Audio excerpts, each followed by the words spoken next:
left it in his like How are backpack. you gonna know who's in the left and who's not in the left? Imagine going up to some random guy and saying, "Hey, where's your passport? Which one do you think is the real one? Which one is the Douglas passport?"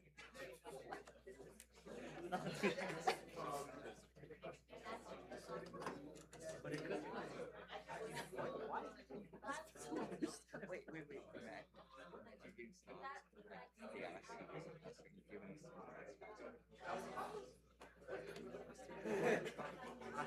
And then I had to take our passports. So like, where did you take yours?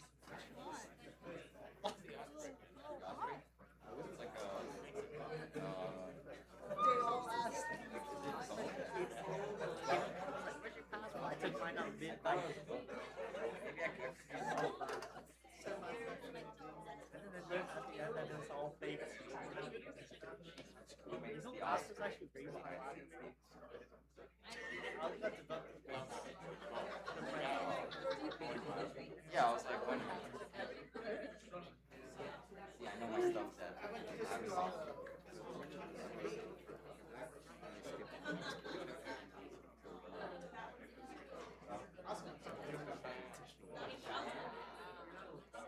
Can't really ski. I remember that. Most of my friends got caught. Make the shy ass. That was so fun.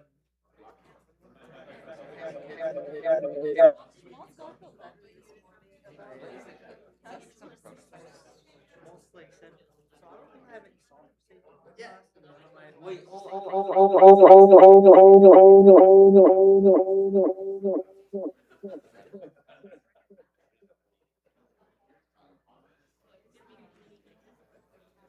I'll look at these highlights. I missed my bed already. You're the Redskins now. You don't want to That's your team, the white team. Tell my Oh, mom. that's a mistake. That mistake. Oh, shoot, he just scores. First one. My team says you don't want them, man. Pick up 7:30. On aggregate. Oh, 7:30. 2-2, you're tied.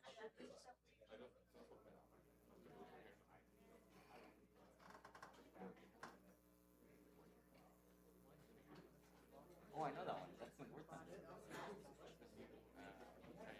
I know, yeah, the one on top is the one worth time.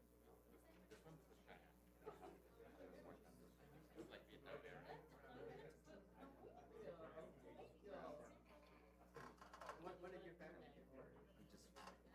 No.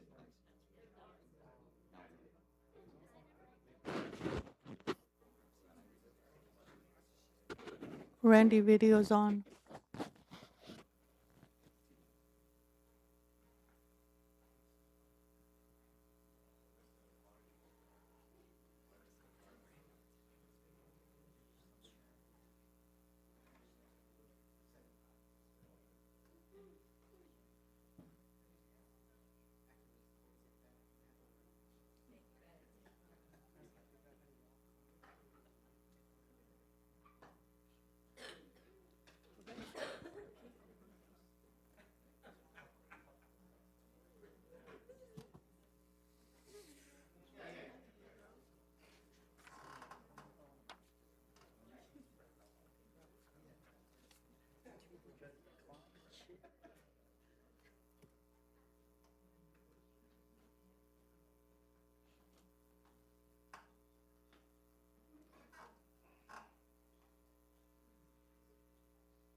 All right, we're going to call this meeting to order. And we'll start with the land acknowledgement. We would like to acknowledge that the land we inhabit today was once known as Tavangar, the home of the Gabrielino Tomva people. We show our respect to the Gabrielino Tomva people, as well as all indigenous people, past, present, and future, and honor their labor as original caretakers of this land. We commit to uplifting the Gabrielino Tomva people, invite you to acknowledge the history, and join us in caring for this land. Now, everyone, please rise for the flag salute, which will be done by the Monterey Park Police Explorers.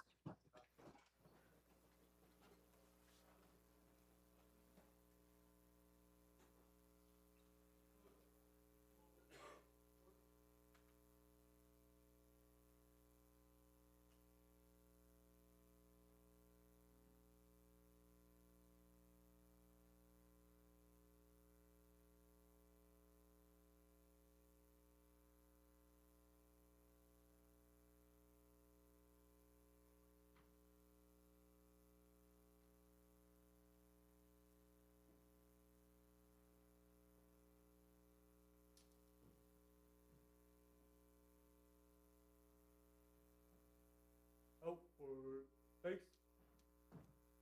freeze, and colors. Please put your right hand over your heart. Ready, begin.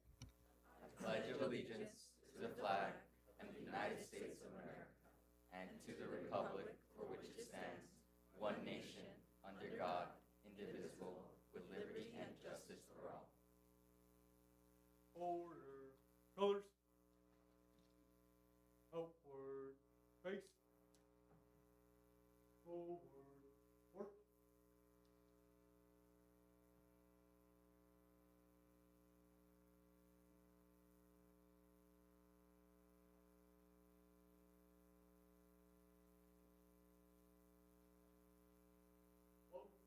Going.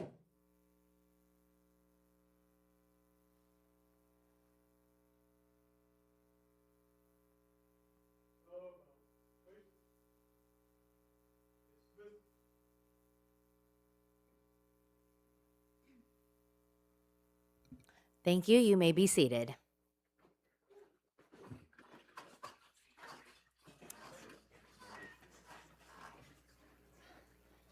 Madam Clerk, may we have a roll call, please? Councilmember Go, Present. Councilmember Wong, Councilmember Sanchez, Present. Mayor Pro Tem Lowe, Here. Mayor Yang. Present. We have a quorum. Thank you. Any agenda revisions or additions?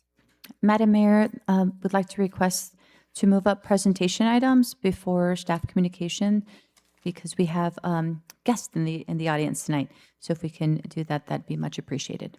All right, sounds good. Everyone's good with that? All right, we'll move up presentation after public communications. So we have two public speakers tonight. First one is Dawn Rock.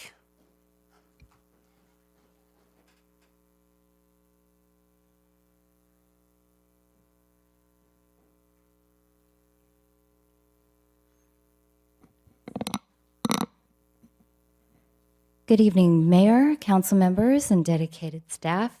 My name is Dawn Rock, and first of all, I'd like to congratulate the Mark Heppel High School and Garfield High School academic decathlon teams for a successful school year. Congratulations.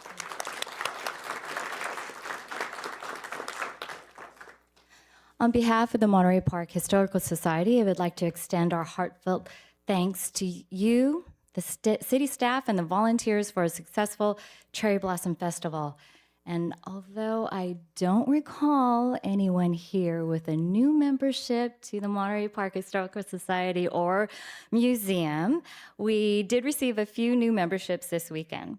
We didn't give away all of our jars of Laura Scudder peanut butter. However, the outreach was fun and enjoyable. And right next door to the Historical Society booth was the Align with Purpose booth, or AWP for short. AWP is a new nonprofit organization committed to strengthening our community's health and well-being, starting with the restoration of the Barnes Park pool. Thanks to the incredible turnout at the Cherry Blossom Festival, we had the opportunity to share our mission, raise awareness, and connect with so many people who believe in our cause. Aligned with Purpose is a nonprofit rooted in community, connection, and care. We believe that when people come together with intention and heart, meaningful change is possible. As longtime residents of Monterey Park, many of us as former Manta Rays and Mark Heppel swim team competitors, Monterey Park City lifeguards, and some of us current parents and grandparents of swimmers came together to rebuild the Barnes Park pool. We look forward to working collaboratively with all entities wanting to achieve the same goal. Our officers include Paula Kurlich, who is our president, the longtime resident of Monterey Park, student of Inez and Mark Heppel High School, swim team member of both Manta Rays and Mark Heppel High School, and great-granddaughter of Mr. Burgermeyer of Burgermeyer Library. Jenna Martin, who had just passed out the goodies for you. She's our treasurer, longtime resident of Monterey Park, student at Repetto and Mark Heppel High School graduate, member of both Manta Rays and Mark Heppel swim teams. And Debbie Yamamoto, secretary, long-term resident of Monterey Park, Brightwood, and Alhambra High School graduate, Monterey Park lifeguard, and mom of Mark Heppel High School water polo swim team member, and current Monterey Park City lifeguard. Our co-founders are Armando Ng, a longtime resident of Monterey Park. He is also president of the MPK Aquatic Boosters and dad of a current Mark Heppel High School swim team member. And I'm also a co-founder, longtime resident of Mark Heppel, Monterey Park. Hillcrest Garvey, Mark Heppel graduate, swim team member of both Manta Rays and Mark Heppel, and lifeguard for the city of Monterey Park. This was our first event, the first of many, and I'm happy to announce that so far we raised through in-kind and monetary donations a total of $2,907.60, which is a great start. All monetary donations are tax deductible. Yay, happy tax day to everybody. And will go towards the rebuilding of Barnes Park Aquatic Center. One of our giveaways was a customized bookmark that you were given, designed to educate parents about water safety while inspiring children to discover the joy and importance of learning to swim. The QR code directs readers to our website, where they can find a link to the Monterey Park and neighboring communities' recreation pages for information on water safety and swim lessons. If you weren't able to attend, you can still be part of the movement. Please visit our website at www.savebarnesparkpool.org to learn more and join us in bringing our pool back to life. As always, thank you for your time, your service, and your continued support. Thank you.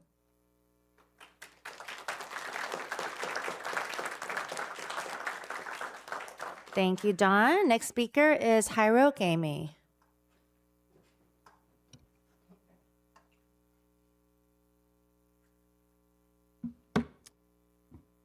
Good evening, Mayor, Council, staff, and community. My name is Jairo Gamey, and I am an outreach associate with Active SGV, a nonprofit supporting a more sustainable, equitable, and livable San Gabriel Valley. I'd like to take some time to accomplish two things. First, I would like to talk about our Go SGV electric bike share program, where I primarily focus my time. Our electric bike share program differs from ones that you may be more familiar with, where we actually allow people to rent out our bikes for month-long periods at a time, as opposed to like daily or hourly rentals they may be more familiar with.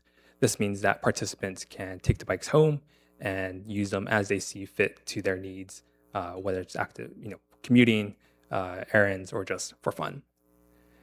I'm pleased to share that residents of Monterey Park are actually eligible for a discounted rate of $75 for a rental for 1 year for $75, or just $6.26 per month, along with a refundable deposit. For those looking to actually purchase a bike, we are also actually working with the San Gabriel Valley Council of Governments to support the distribution of a $2,000 voucher towards the purchase of a cargo bike, again, available to residents of Monterey Park. Both the rental program's discounted rate and the voucher program are largely supported by Metro's Express Lane's net toll revenue program and the great support and administration from the San Gabriel Valley Council of Governments. So having shared a little bit about that program, and if I just might editorialize a little bit, it's a really great program that a lot of people should get in on. I'm hoping to have some of your support tonight in getting the word out. We've put together a really simple and easy to use toolkit with graphics and blurbs that you can put out on either your personal communication channels or even better on official city newsletters and communications. So if you have any questions about the program or are ready to help us get the word out, you can reach out to myself or my colleagues by emailing us at info@gosgv.com. And for your convenience, I've also had my business card shared with you. Thank you for your time and your attention on this, and I hope to be back here delivering bikes soon enough. Thank you.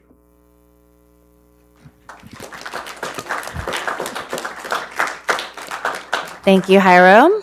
Mayor, just Yes. to confirm, I think we have been promoting this program. If we haven't, if we can. Yes, we have. We've sent it out on social media, and it's also available on our webpage. Great. Information. Whatever we can do to continue that, that'd be great. All right, so now we're going to go into our 3 presentations, starting with item 8A, Los Angeles Astronomical Society's 100th anniversary recognition.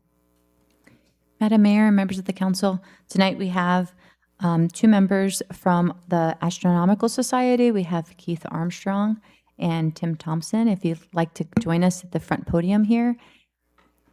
For the community's benefit, we do have a partnership with the LA Astronomical Society, who runs our Garvey Ranch Observatory. So thank you again for your partnership. And tonight we're honoring the Society for their 100th year anniversary. I understand you have a celebration this weekend. If you'd like to share with the community about that. Absolutely. Thank you, Mayor and council members, for sharing your time with us. We do have our actual celebration that we're doing at Griffith Observatory that I understand that you will be attending, which I am grateful for, will be happening on April 25th rather than this weekend. You scared the heck out of me when you said it was this weekend. I'm not ready for that. So thank you for that. My pulse is slowly settling.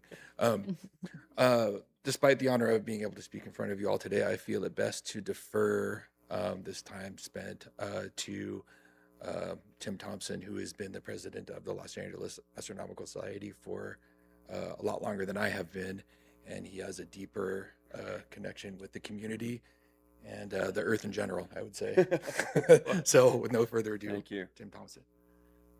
Thank you. Thank you for honoring our centennial. We appreciate it very much. The Los Angeles Astronomical Society has been operating the observatory in Garvey Ranch Park since 1987. The observatory itself was opened in 1965. The building is older than that.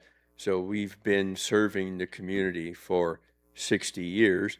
I've been there since 1975. This is my 51st year at the observatory.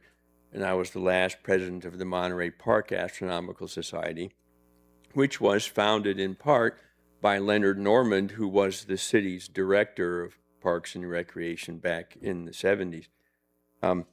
I've been president of the society several times. I'm technically currently the director of the Garvey Observatory, but there are so many of us who do that, it doesn't matter that it's me. But we are open every Wednesday night. So unfortunately, we're open when you're meeting, but we're open until 10 o'clock, and the park is open until 10:30. So when you get out of this meeting, you're welcome to come to the observatory and see what we're doing for your community. I appreciate it very much.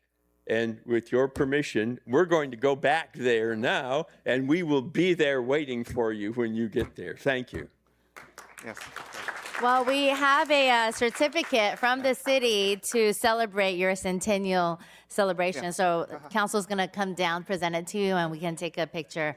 And there's so many students here tonight, so they can all join you after they get their certificates. That's right. Head over to the observatory. Also, I've been to the observatory, and actually one night while you guys were open, I saw Saturn. I mean, a blurry, but it was Saturn nonetheless. Oh, hey. Up on stage, I'll get you a picture.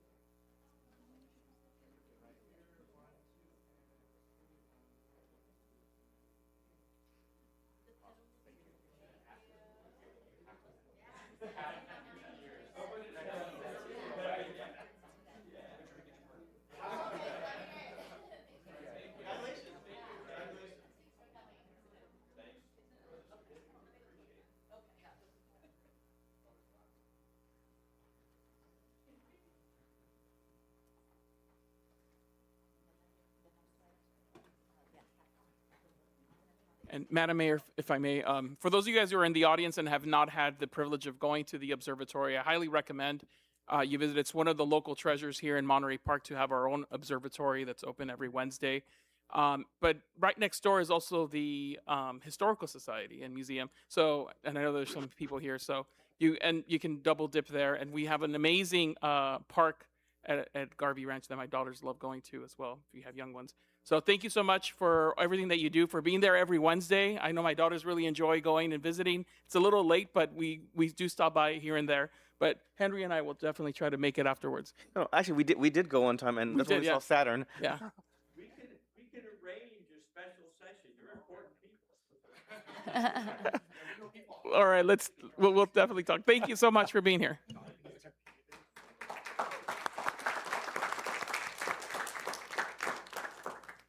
Okay, next item is 8B, Mark Keppel High School Academic Decathlon Team.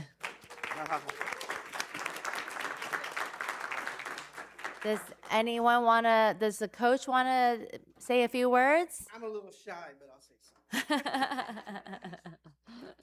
All right, thank you so much for this recognition, Mayor Yang, Mayor Pro Tem Henry Lowe, council members, especially Councilman Jose Sanchez, also known as Alhambra Coach.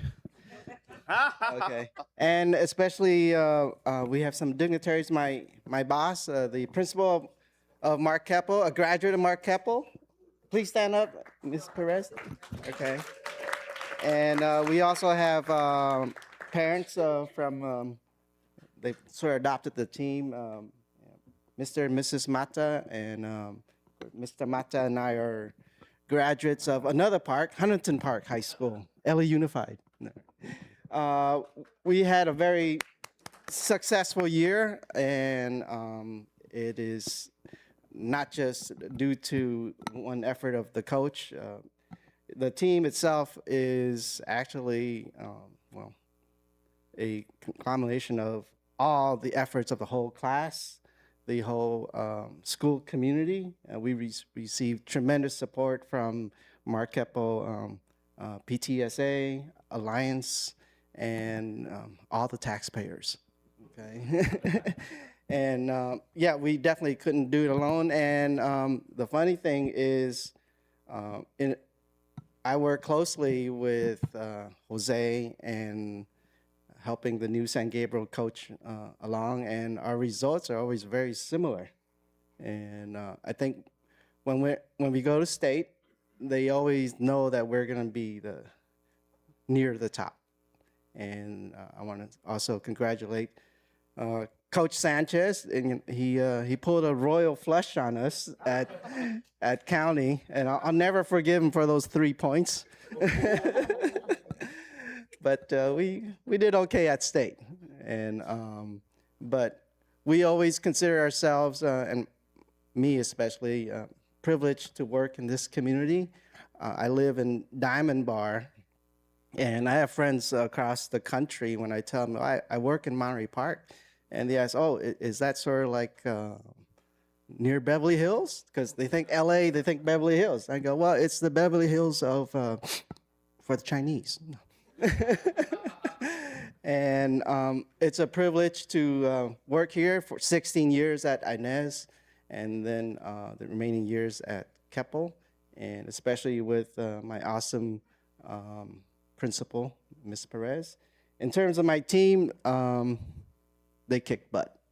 They did the best they could, and we didn't win county, we didn't win state, but I always emphasize to them, you're not going to win all the time, but you must conduct yourself as winners. Thank you.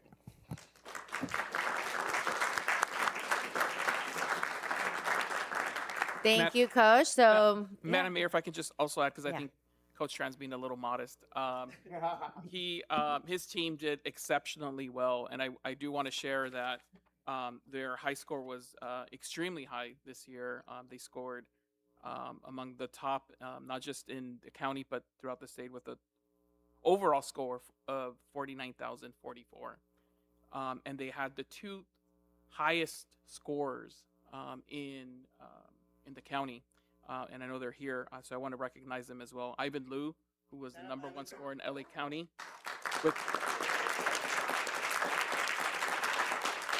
with 9,190 points. So congratulations, Ivan. And the third highest score in LA County, Amber Kuo, with 8,877. Just wanted to make sure that they were recognized. And of course, that would not have been possible without an amazing coach that Coach Tran is. And in fact, I take a lot of credit to that because Coach Tran, not to his success, but to my success, because Coach Tran really helped me develop as a coach as well. So that's what great coaches do. So thank you. Well, thank you to both coaches, and we have certificates to recognize all the students here today. So congratulations on earning second place at the LA County Academic Decathlon, and thank you for representing Maricopa High School. Congratulations all.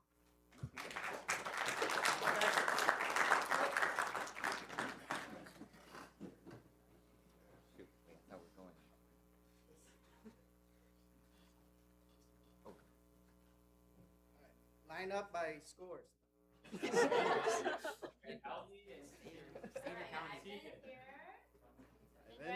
on the highest score, and Amber as well. Second picture was me.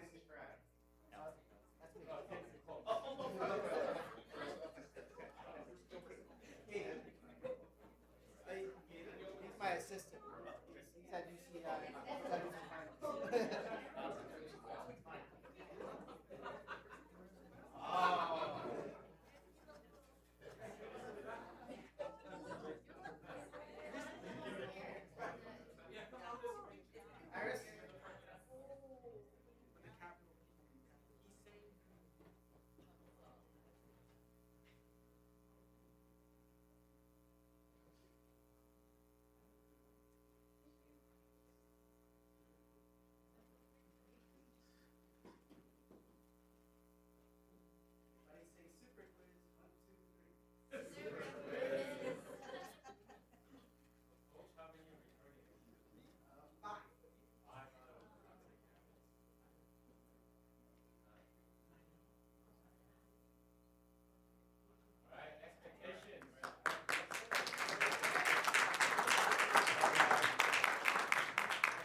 You guys welcome to stay, but I'm hungry.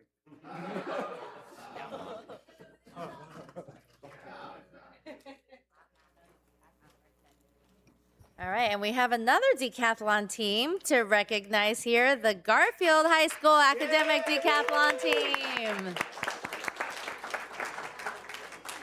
Is there a coach from the Garfield High School team who would like to say a few words?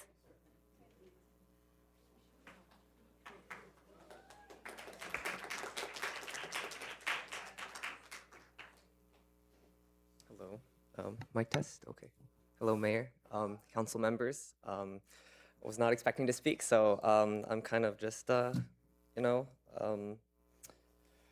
nervous. But for anyone here who doesn't know what academic decathlon is, pretty much we study 10 different subjects, ranging from math to social science, English to speeches and interviews.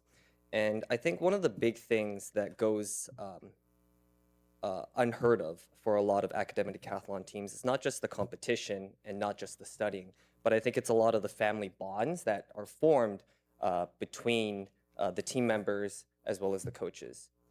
We've spent months preparing for these exams and preparing for speeches and interviews, and I think that really changes a lot of the perspectives that students have about studying, but also about family.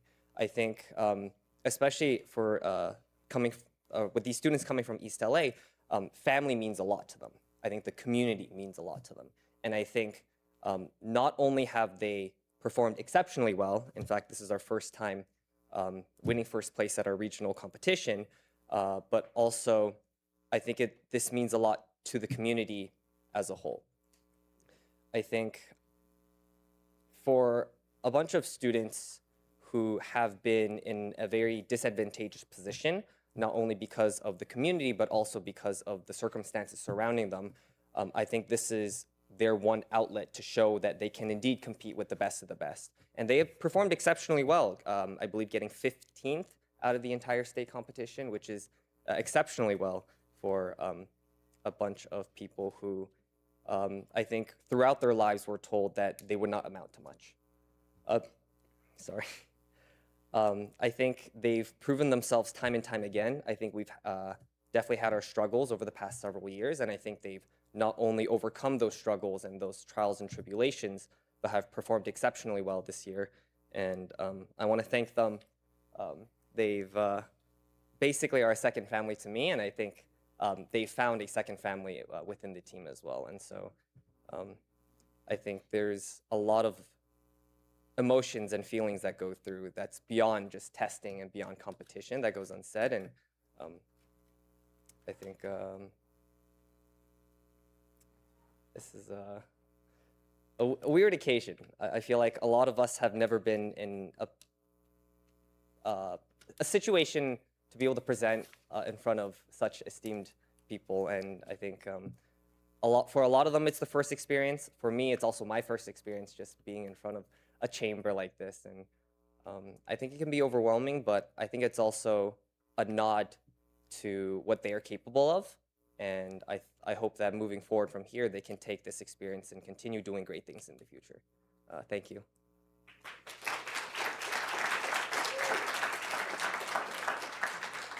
Well, Madam Mayor, if I could just also add, I'm very proud because in Monterey Park, we have 4 different school districts that serve our city. LAUSD is one of them, and LAUSD is particularly in the district that I serve in Monterey Park. And I know a lot of my neighbors go to Garfield High School, so I wanted to make sure when I saw the news and saw that you guys had won, it made me extremely proud as a representative of extended to Garfield High School. And I wanted to highlight that Garfield High School, this is your first championship, right? So congratulations on that and for making your community and Monterey Park in extension proud of your accomplishment.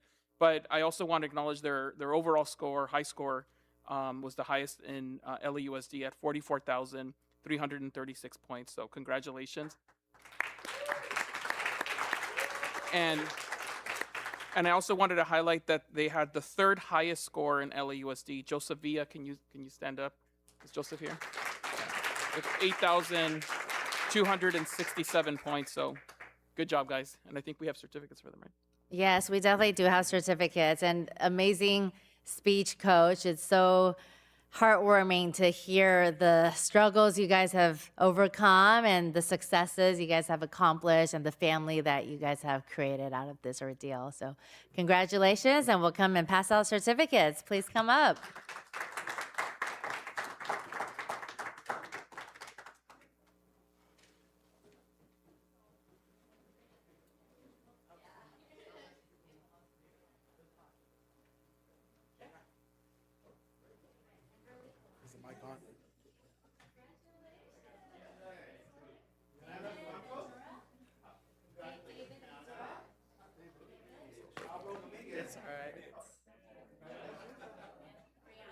That was a very unexpected encounter.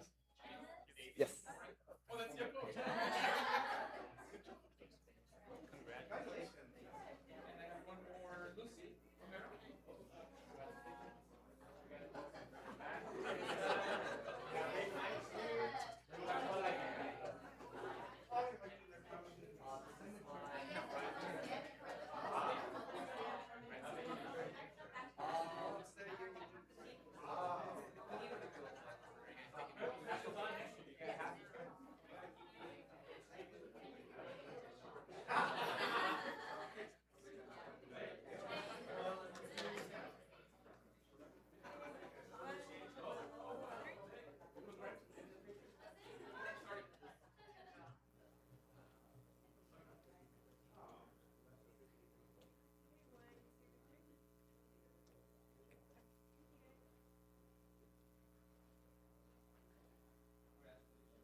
All right, now we go back to staff communications, 7A City Manager's Office.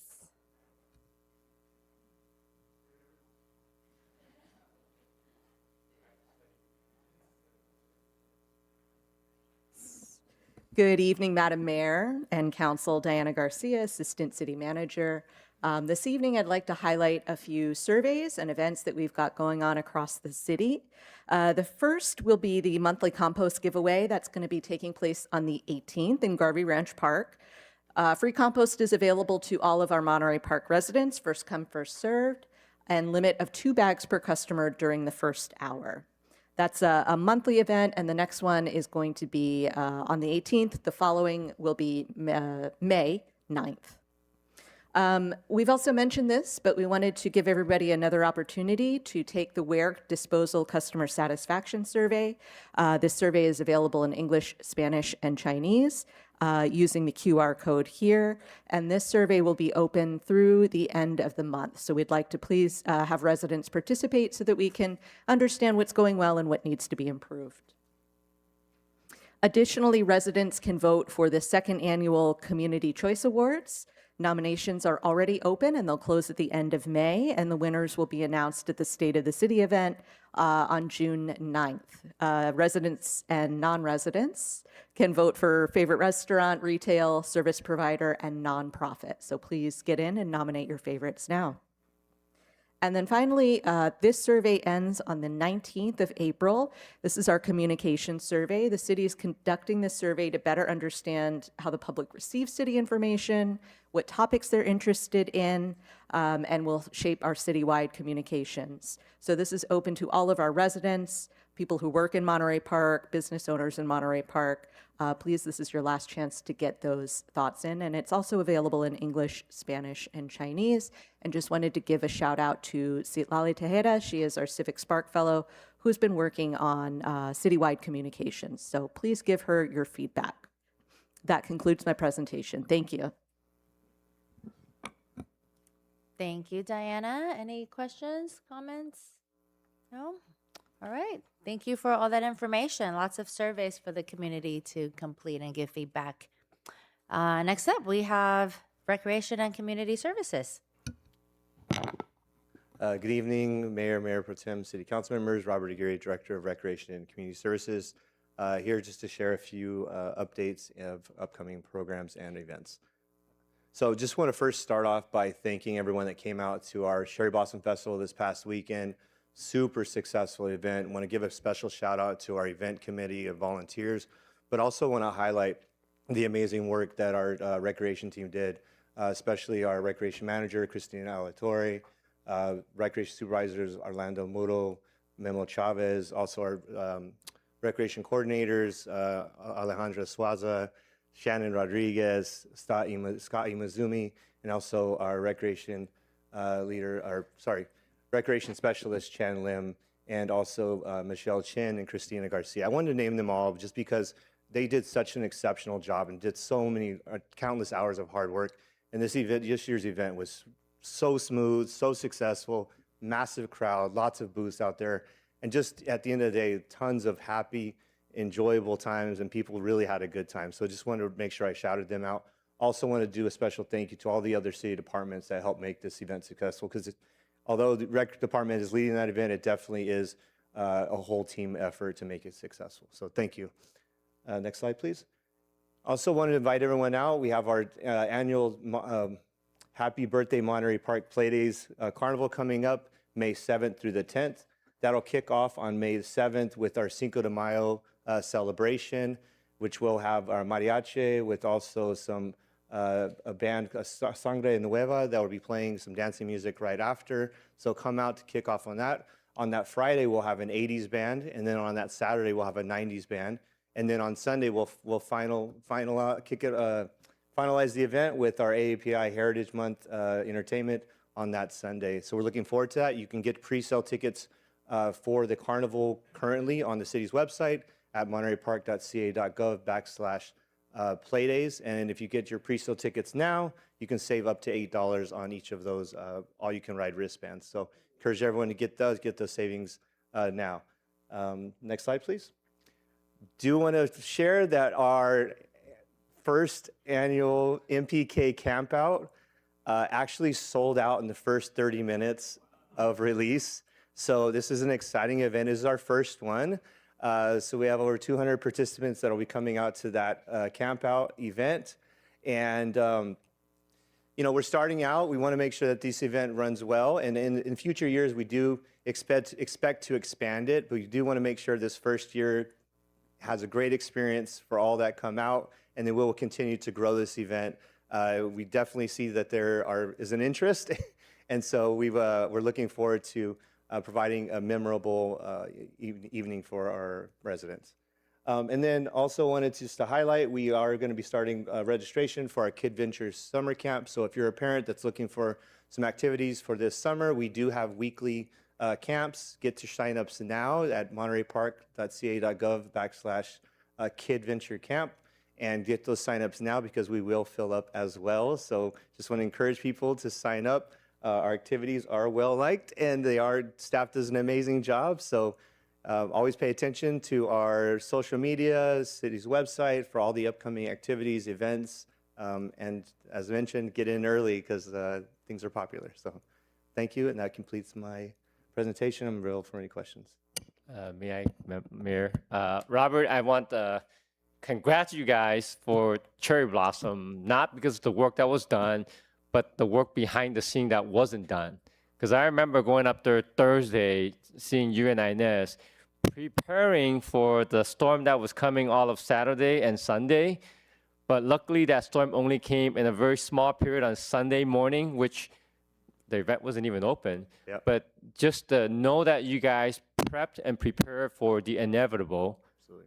that tells me how well prepared we were for the event.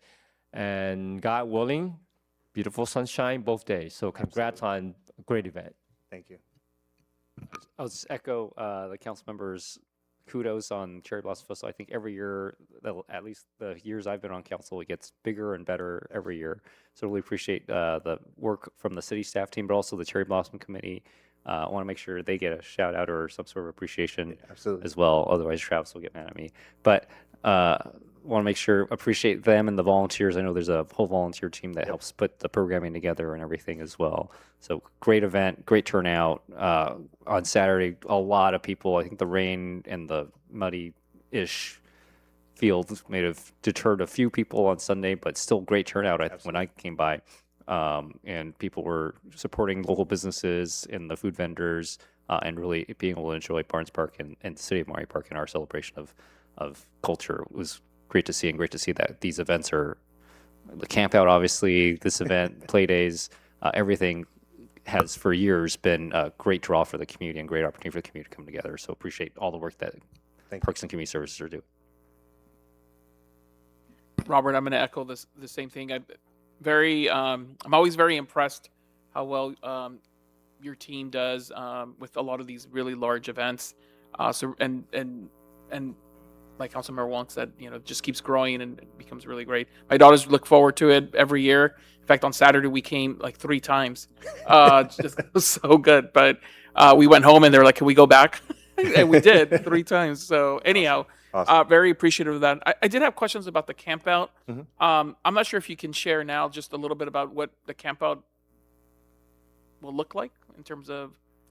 So folks will be expected to bring their own camping equipment. There will be spots laid out throughout Barnes Park. We'll also be showing, there will be a Hawaiian theme to the evening. We'll also be showing a movie that night with Lilo and Stitch. So there will be arts and crafts activities. Also, Chick-fil-A will be sponsoring the dinner that evening. And then, so we have a number of activities. Our fire department is also going to be doing s'mores with the kids in the park. And so, yeah, there'll be activities all the way until about 10 o'clock. Then we'll do lights out. And in the morning, we'll have a breakfast as well. Yeah. Oh, that sounds amazing. All right. Thank you for sharing that. I think it's a testament to how famous our Cherry Blossom event is, because I think during the weekend I had friends texting me who don't live in Monterey Park who were asking me like, what are hours? And also, again, kudos for just promoting the event so well, because I think I was driving in my car and I was listening to Coast FM radio, and they announced the Cherry Blossom Festival on the radio. Awesome. Yeah. Awesome. Yeah, we actually had a few cities from out east that actually brought some of their seniors on a senior excursion to the festival. So I thought that was really cool. Yeah, amazing job. Great performances, tons of vendors, bigger every year, and really grateful that the weather cooperated all weekend. And the camp out, I'm like so excited that it's sold out in 30 minutes. Yeah. Did you say 200 families will be attending?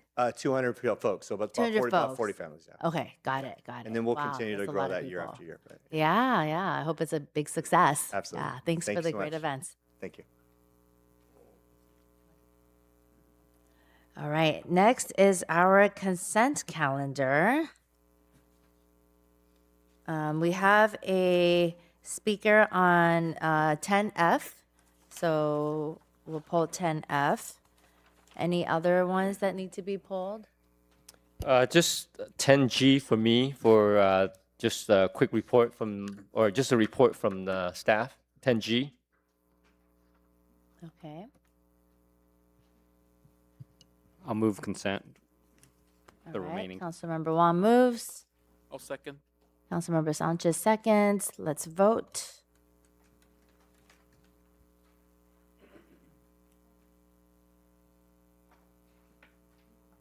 Approved unanimously. All right, so public speaker on 10F, Michelle E.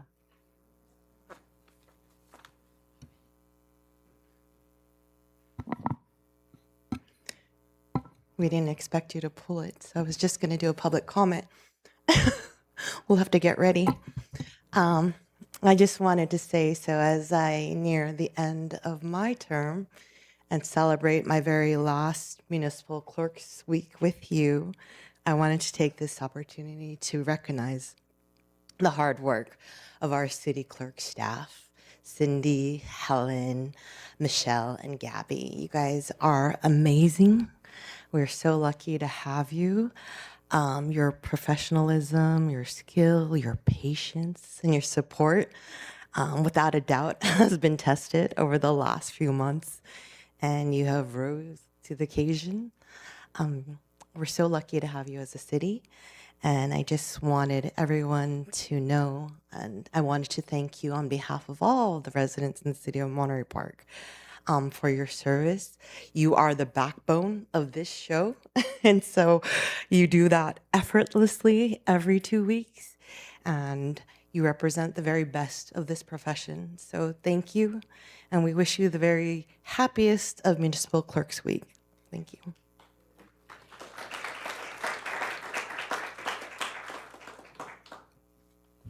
All right, should we have a motion to approve 10F?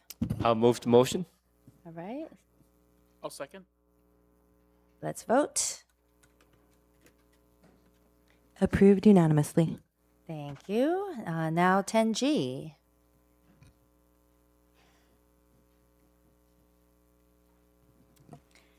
Good evening, Mayor, Mayor Pro Tem, members of the City Council, Kristen Oliveras, City Librarian. This evening you have in front of you a draft resolution proclaiming April 19th through 25th National Library Week in Monterey Park.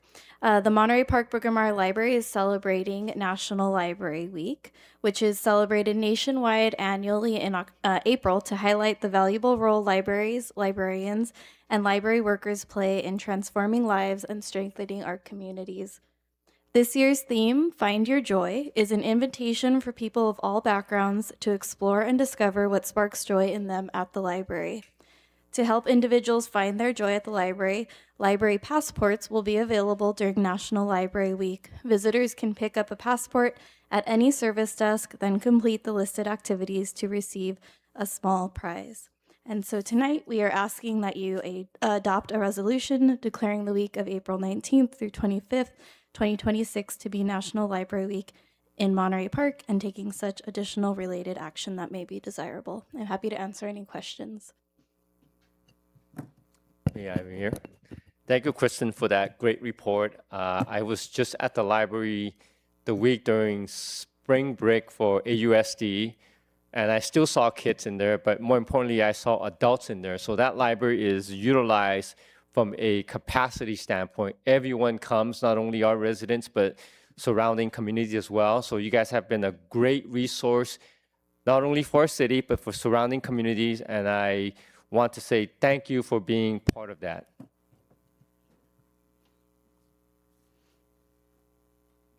I just also want to add how important libraries are, particularly here in Monterey Park. I always say that we have the best library in the San Gabriel Valley, and I truly mean that. I know that a lot of our students make a lot of use of the libraries, but not just students, community members, and it just the wealth of workshops and resources that we offer in the library that has usually not been traditional for libraries. I think growing up in the library, growing up and going to the libraries, I don't remember seeing any of those types of workshops that we currently offer today, and just the amount of stuff that we do. Even the toddler program, every time I go, it's just so full of kids. As a matter of fact, a lot of my Alhambra High School kids come to the library, and they like coming here too. So I really appreciate that as well. It's a great place to meet and to do. But I also wanted to, I know that every day for National Library Week has a different theme. And I did want to mention that on the Thursday, it's Take Action Day. And I know that throughout the country, and not just libraries, but schools as well, have seen a lot of attack on a lot of our the literature that, and we're lucky that in Monterey Park that's not happening, or in our community at least. But in other communities that is happening. So just I appreciate every time that I go to the library that you're always highlighting different authors, different ethnic groups. And the importance of highlighting a lot of those voices and amplifying them. I really appreciate it. So whatever we can do to help take action on that Thursday, please let us know, even if it's just reading a book. But and then one last thing, there's 2 books that I haven't turned in that I just got a notice about. I promise I'm turning them in this week. Thank you. Don't worry, we're fine free. Yes, Madam Mayor. So, I think for me, what I like to highlight about how incredibly important this library is the weekend after the mass shooting in 2023. I still remember the library.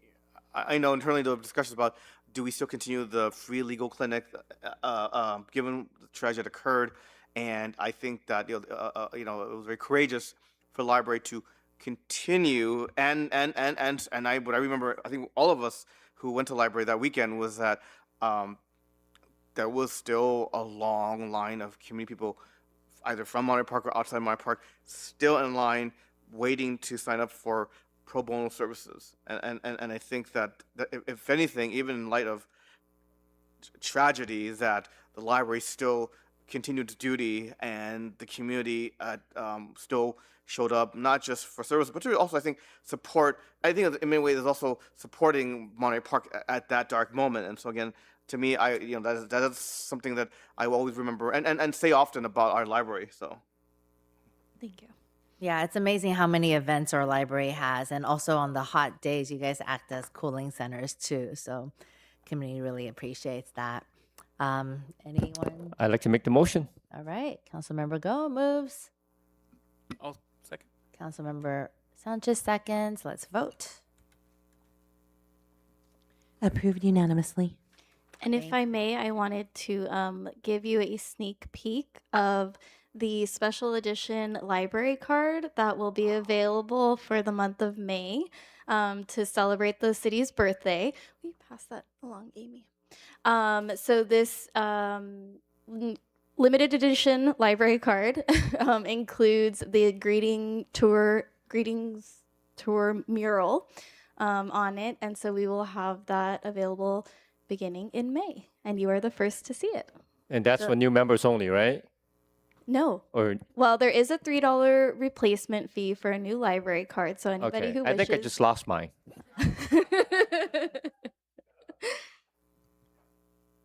Wow, the design looks really amazing. Thank you you so very much.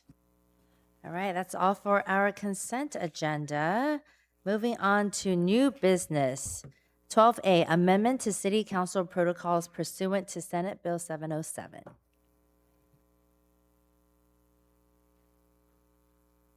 Yes, we have one public speaker, Michelle E.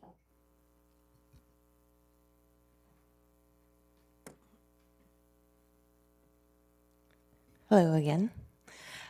Good evening, neighbors. Long time no see or speak. Actually, it's a perfect time for me to speak because that's actually what I came up here to talk about. For those of you who aren't aware, this item is discussing whether to limit the speaking time again. And so what I'd like to ask, as you could see, I'm the only one here. There is no fear of public speakers. It is so rare that we actually have public speakers. This should not be a major concern. It takes so much courage and so much commitment to show up here and to speak in front of you and to speak in front of everyone in this room. Why do we want to hinder that, prohibit it, limit it? You just did. Only a few months ago, in changing the rules, you limited speaking by limiting people from commenting on each item. And now the speaking time is combined in addition to not allowing people to share time. So that was already one reduction. And now tonight, potentially there's another reduction. There's no reason for it. There's nobody here. Don't be afraid. It's all right. Just let them speak. Even when we had all the speakers, they barely took 2 minutes each. There's no reason to fear allowing the people to talk and be heard. So I ask you to please consider that when deciding on how you want to proceed.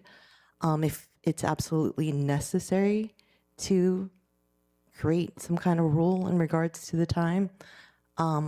Forgive me, I can't remember what city it was, but there was one city that made the restriction in regards to the number of people in the audience, which I think is fair and that makes sense. In those extreme circumstances, that makes sense, but you already had that ability to do it before, so it's not really something new. But if that's the case, that's what I would recommend, only doing it when there's an extreme circumstance. In all other cases, there's no need to change it. You've already changed it. Why take more time away from the people? Let them be heard, please. Thank you. Thank you. Let's proceed with the presentation. Thank you, Mayor. Mayor, member of the City Council. My name is Cindy Trang, and I'm the Deputy City Clerk, and I will be presenting an overview of the amendment to the City Council protocols pursuant to Senate Bill 707. We refer to SB 707. So the legislature has made significant amendments to the Ralph M. Brown Act, including through SB 707, authored by State Senator Durazo. The City Council has revised its policies and procedures several times, including the latest revision in 2021. With the implementation of the mandated SB 707 requirements, there is a need to consolidate and modernize meeting rules into a single framework. Next slide, please. So SB 707 amends the city's legislative bodies in two folds. The first phase affects all legislative bodies, including boards and commissions, and it takes effective January 1st, 2026. The second phase affects the City Council as the eligible legislation body, and it takes effective July 1st, 2026. Next slide. So phase one requirements include the following. Members may participate via teleconference as an ADA reasonable accommodation. The public may record meetings using any devices. The presiding officers may remove remote participation after a warning of actual disruption of meetings. The optional just cause teleconferencing is allowed but not required.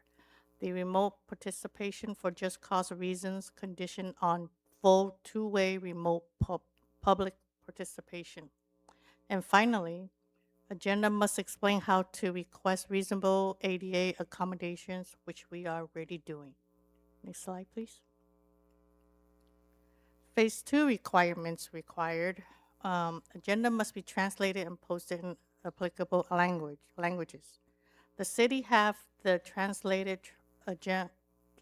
The city will have the translated agendas in Spanish and Chinese and made available online and physically posted. The SB 707 also require mandatory remote public access through a two-way audio, visual, and or two-way phonetic, telephonic, service. So the city is planning on using the Zoom webinar for the two-way audio-visual platform. Disruption policy technology failures. The proposed revised rules of procedures include procedures for addressing remote access disruption where if the remote access was disrupted, the city council must recess for at least an hour to try to restore service. Next slide, please. Oh, sorry, can you back up? And finally, support and outreach. The city is already using Wordly app and will be using Zoom to provide captions and translation to assist the public obtaining interpretation. Next slide. So public comments, comment procedure. Part of the proposed update is seeking guidance for public participation. Currently, speakers may speak up to 5 minutes for public comment, a total of 5 minutes for other items on the agenda, and 5 minutes for public hearing. In surveying surrounding cities, most cities generally allow 3 minutes or a combination thereof, and written communications are recorded but not read into the records. The most efficient means to effectively monitor speakers through different means, such as in person, virtual, and telephonic, which is all going to be required by July 1st, 2026. Providing the public comment on all matters for the agenda at the beginning of the meeting is desirable. Public hearing items allow the public comments during those agenda items. Next slide, please. So it is recommended that the city council consider adopting the resolution revising the rules of procedures, providing guidance on public participation guidelines, and authorizing the city manager to execute a Fourth Amendment with Civic Plus LLC. This concludes my report. Staff and city attorney will be happy to answer any questions. Thank you. Any questions? I have a question. When you said you did the survey from the surrounding cities, their average time is approximately, did I hear 3 minutes? Almost all the city that I surveyed, I personally did the survey. Right. It's a three minutes, and then there's a combination of different formula: 3 minutes for 30 minutes, and then everybody else can be taking at the end, and they're given 5 minutes. There's 3 minutes per categories. There's 3 minutes for everything. So it's up to the council how you want to approach this. And I just want to point out that the results from the survey are attached to the staff report and then also available on this slide. And it's a little bit small, but we're happy to answer any questions on that. I'm going to let my colleagues have questions first.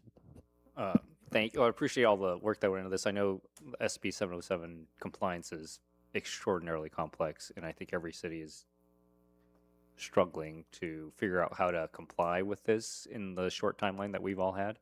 And I know that once the compliance requirement is to come into compliance with this by July 1st, which is coming up very fast. I know part of our city council chamber remodel is going to be helping to integrate technology to help make that integration of these requirements easier for staff and for people from the public to be able to engage in our council meetings going forward. So I appreciate that. I know that we're trying to line all this up. Obviously, the city council chambers won't be ready for that completely by July 1st.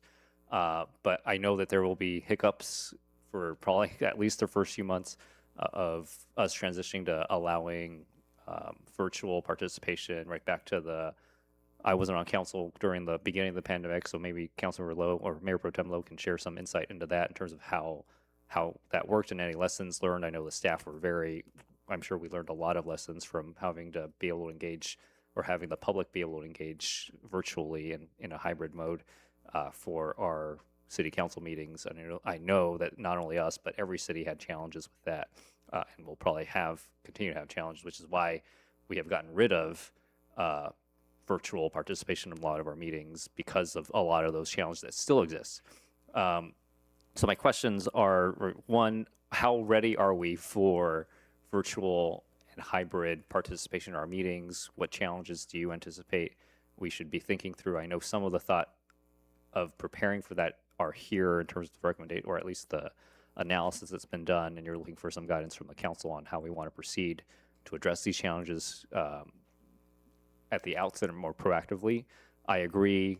We need to make these rules clear and the guidance for speakers and participation clear as possible for the public up front, so that we're not changing them during the meeting if these things happen. So it's important to have this discussion now and to make sure that these are in place before July 1st, so that we can be clear now that we will have to allow virtual participation in our meetings.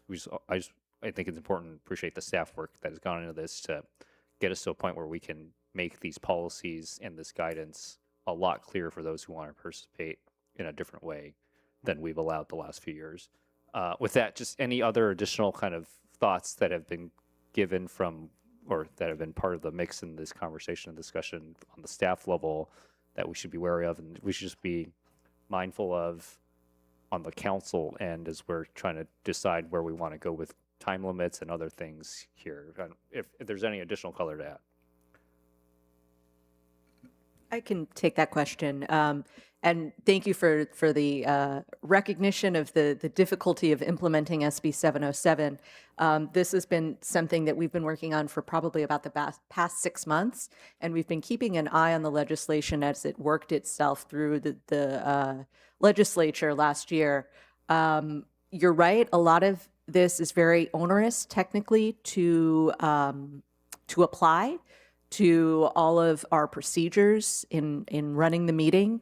As you could tell by our technical difficulties earlier in the meeting, we're already sort of keeping a lot of balls up in the air to broadcast the meetings and to make sure that they're able to be seen and participated during by members of the public.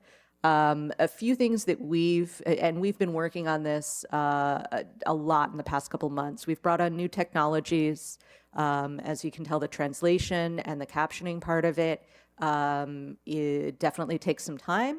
There are a lot of different kind of platforms operating at the same time in terms of our cable broadcasting, our Zoom, our YouTube streaming, and then allowing people to participate remotely as well is going to be a bit of a challenge. I think one of the things that I wanted to mention about the challenges of hosting in-person as well as virtual participation is, as some of you remember, it can be a little bit tricky to having people online, but now we're going to not only have people online, we're going to have people in the room. So handling public comment for that, hence the recommendation to do all public comment at the beginning of the meeting, even public comment on specific items. And we would also recommend a cutoff time for people to register public comment by, because we then have to note who's in the room, who has their hand raised on Zoom, and who wants to comment on each particular item. So we'll have to make a list of that. And then, because we're using Zoom Webinar to try to minimize Zoom bombing and distractions, we will have to unmute people individually to allow them to call their name, unmute them, and then allow them to talk, and then turn off their mic too. So it's going to be a lot of moving parts. We're definitely going to have at least one additional staff member up here at the dais, just to make sure that Zoom is running properly, and not only will we have people participating on video on Zoom on their computers, they can also call in. So there are a lot of layers happening. There are a lot of kind of programs that are going to be running at the same time. And there's a lot of different technology that we're making sure that we integrate in a way that that works. So I appreciate that, and I appreciate the opportunity to kind of share with you some of the practical challenges that we've been facing. Thanks. I say this half jokingly, Carl. it sounds like this is a state mandate that is unfunded, so I don't know if that's something to push back on. But That's correct, and hence the ask for the additional funding for Civic Plus. it sounds like it should come from the states. We are spending a lot of money to implement this, yes. Just tongue in cheek, but also have serious. And then just to be clear, so we're only required to abide by SB 707 requirements for hybrid virtual participation for council. This doesn't extend to commission meetings for commissioners. That's correct. And we'd be good to make sure we work out all the potential challenges before we even think about extending this potentially to other forums. And I believe the requirement here is to the other part of SB 707 is to translate agendas into languages. So I don't think we do that. We definitely don't translate the entire agenda. Is that going forward, we're going to have to translate even the staff reports, or? So the requirements of SB 707 is just that the agenda is translated. And that threshold depends on the census numbers that we've gotten back for percentages that speak one language and then speak another language less than well. So for us, that includes Chinese in our community, but we will be doing them in both Spanish and Chinese. And I want to note that we actually have already kind of turned this on in complying with some of the ADA requirements under federal law that are due at the end of this month in April. We now have a program called Doc Access that's a plug into the website that will automatically translate PDFs. So the next time you go on the website, you take a look at the agenda portal, you will see that you can translate that into probably 200 different languages. So one of the requirements under SB 707 is that it's translated, available online, that it's also posted physically. So our staff will have to be printing that and posting it in the locations that we already post it. And there's another requirement that we provide space for the community to post any translations that they have also come up with. So there's a lot going on there. So we're figuring all that out, and we'll have that. Yes, we're ready for that. Okay. Absolutely. And then in the staff report also on this slide, right, in terms of disruption, we experienced disruption in terms of our streaming today even.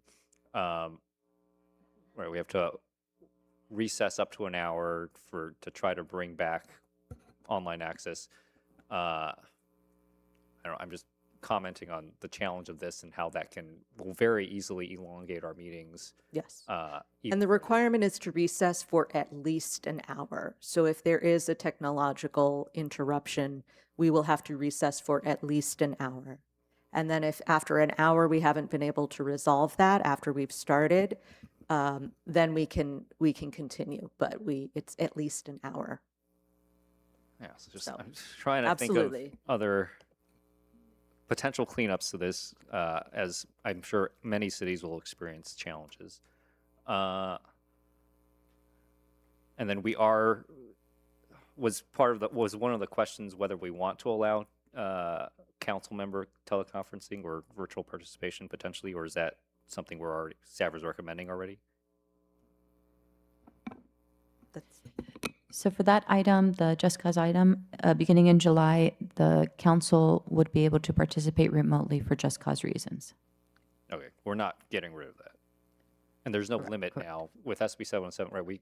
The current state laws restrict how many times the council members can use that, right? Correct, and that loosens some of those requirements.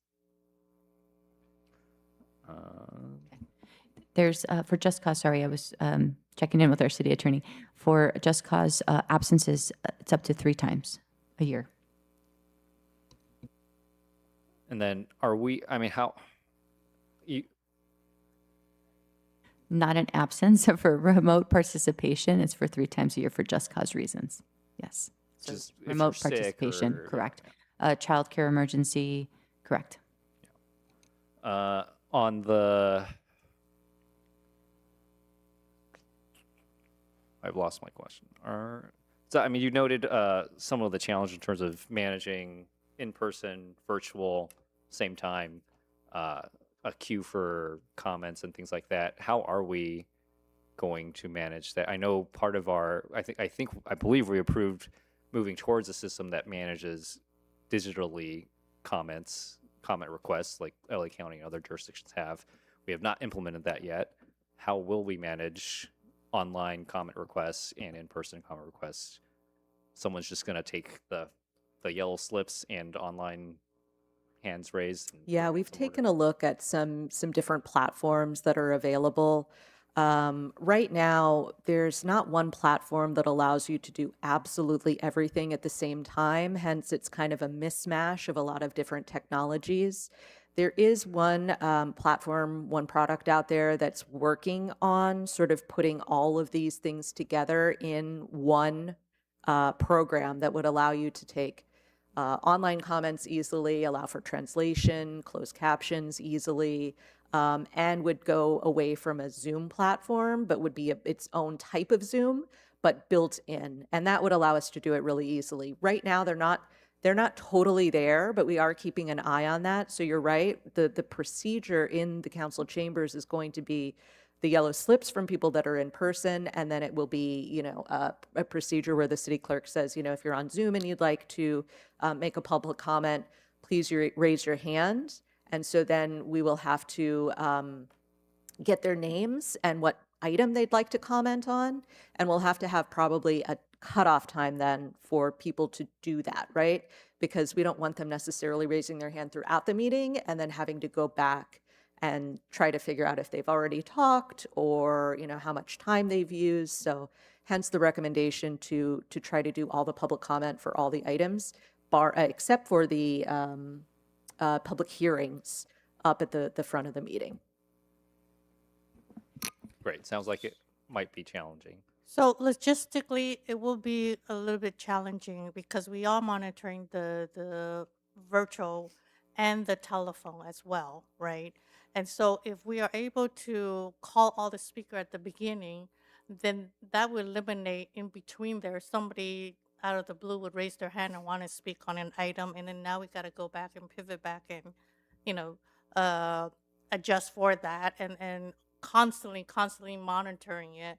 Whereas if we are able to take all the public comments at the beginning, that would take care of all the public comments, then we can continue with business. And then that also eliminate the potential of maybe Zoom bombing, which is, I'm speaking with other cities, everybody's concerned about Zoom bombing. And we have some. As we should be as well. We've experienced. Yes. Okay. And I generally support making sure we're adjusting all of this to make sure our meetings are workable. And I think we have to balance making sure we are accessible and that the public has an opportunity to be able to engage with us, but also that our meetings don't go till 12, 1, 2 a.m., which I would argue is also unaccessible for people who have to work the next day and work at night as well and have to manage all that. And so want to find that right balance here in terms of some of the recommendations or what's been laid out in the staff report. I'll stop here and come back to the conversation after the other council members have a chance. Sure. Thank you. I also want to thank you for all of the work that's been going into preparing for this. I assume that once we roll this out, there's going to be a lot of kinks we're going to have to work out, and so I think we're going to have to manage those as we get through them.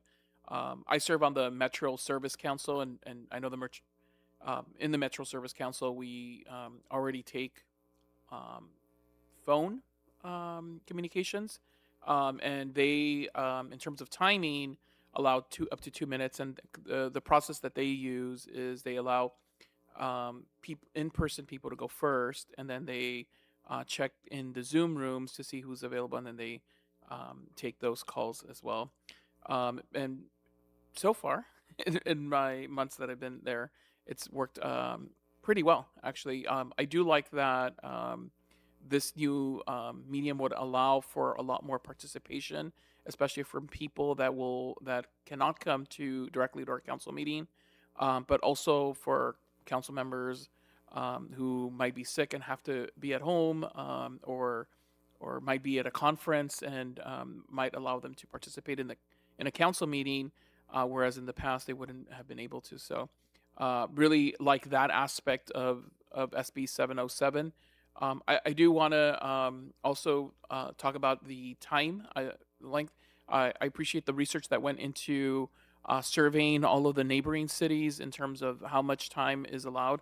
I do want to reiterate what Councilmember Wong said in terms of being able to find a balance, so that we understand that we're all human and we have families to go to as well in the evenings, and sometimes 1 a.m. and I don't mind staying that late, but I know that a lot of people have stayed in the past, especially the last council meetings, very late, and so want to make sure that we find and strike a balance in terms of being able to conduct our business as a city in a timely fashion. So I am very interested in revisiting the time changes in terms of and looking in some of the other cities in terms of what they're doing. And I know it's really hard to kind of see in there, but I believe the second city there is Alhambra.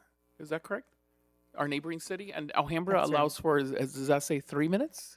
3 minutes for public comment. They do 30 minutes at the beginning. Then the remaining speakers, if there are if they take up more than 30 minutes, if there are remaining speakers left, then that is taken at the end of the meeting. Okay. I don't know how the council feels about that. Is that something we're trying to decide today, or is it just more of a discussion? Are you looking for guidance on this particular item now? Yes, we are. Okay. I actually wrote down some ideas, but I want you guys to kind of share your thoughts first, and then I'll pitch the idea and see where this goes. Sure. Madam Mayor, thank you. As the council member on current city council, Diaz, who was present when we had to switch to virtual meeting, I actually do want to take this opportunity to thank the staff and, of course, everyone at our clerk's office for dealing with what was very challenging times. And what I will say, I remember, I think, like with all systems, there were probably trial and error. And I think one of the things that I remember we learned from, I think, our first few meetings was, for example, to prohibit, I guess, because there were people who, I guess, instead of speaking in during the meeting, they had an automated, like robotic voice, and it was being a machine, and we prohibited that, right? That if you did speak, you had to be the actual person, right? So and again, maybe that's the whole issue of Zoom bombing, and I suppose since 2020, technology has also advanced, and so that now with AI, it's actually probably even more harder to distinguish when a person's calling, if it's an actual person or if it's just a machine, and I suppose that's just maybe one of the unforeseen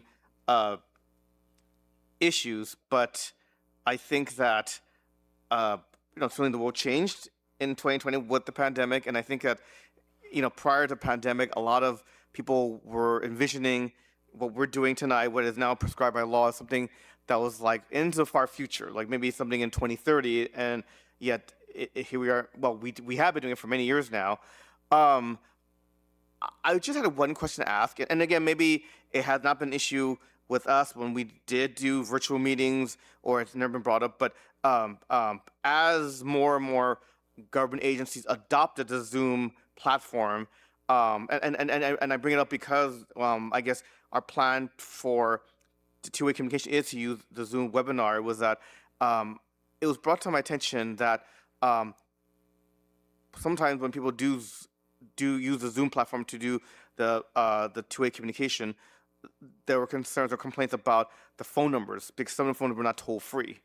And so I just bring that up because especially if we're encouraging, well, I know we're being mandated by law, but at the same time, as my colleagues have all said and we all agree, we want to be able to use the technology to make the people more able to access their city government. So my question is, are we going to make sure that if we're going to use Zoom as a platform for people to call in, that we will be using the toll-free numbers that are offered by Zoom. I know there's a cost. I know there's a cost that we would incur, but I imagine that people may question that are we creating a unnecessary barrier if they have to use the toll numbers when they call in.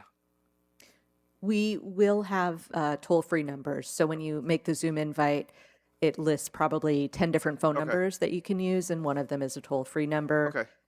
So if you're just calling in to the Zoom webinar on your telephone, on your home telephone, you can call in, or you can access via your cell phone. You can access remotely with your video, with your cell phone, with your computer. There are a lot of different options. Okay. So, well, no, thank you. I just that's one thing that comes to mind because it's been brought up not at our meetings, but by other agencies where residents have complained about having to dial a toll number. So, yeah, thank you. Yeah. Well, I also want to thank you for all the hard work you guys put in the last 6 months trying to figure out this new process and doing all the research and the preparation behind it. I have one question, which is they're saying that if we have a tech issue, we have to recess for 1 hour. What is the reasoning behind that? Do you guys know? To try to restore service so that the remote, the caller or the remote in may continue to participate. Yeah, but like earlier today, we had a tech issue. So it was resolved in like 5-10 minutes, and then we were able to resume. So if it was a tech issue that got resolved in 5-10 minutes, we would still have to wait the full 60 minutes to return to the meeting. If service is restored, then we continue with the meeting. Oh, okay. It's when you cannot restore, you have to give it a full hour to try to restore service before Got you it. can say, we're going to take a roll call and we're going to continue the meeting. Got it. Okay, that makes sense. And in regards to the speaker time, I think I looked at all the different cities that were researched. I heard Michelle's comments as well. I personally think Arcadia's is a good method because like if we don't have any people like today, then let's say there's less than 5 speakers, they each speak the 5 minutes like they're speaking now. That's 25 minutes. It's not that much time. And if we have 6 to 20 speakers, 3 minutes each, let's say it's 20 speakers, 3 minutes, that's an hour of public comment. That's very reasonable too. 21 to 50 speakers, 2 minutes, maximum that's 100 minutes, and then 50 plus speakers, 1 minute each. I know that with the Zoom meetings, there's probably going to be a lot more speakers because they don't have to come in, they don't have to make the drive, they can just call in wherever they are in the world. So there's a lot more speakers. So it makes sense that we're reducing the time and not just having the 5 minutes that we've been giving. But I think having that, step by step based on how many speakers makes sense in my opinion. But I would love to hear everyone else's opinions. Right.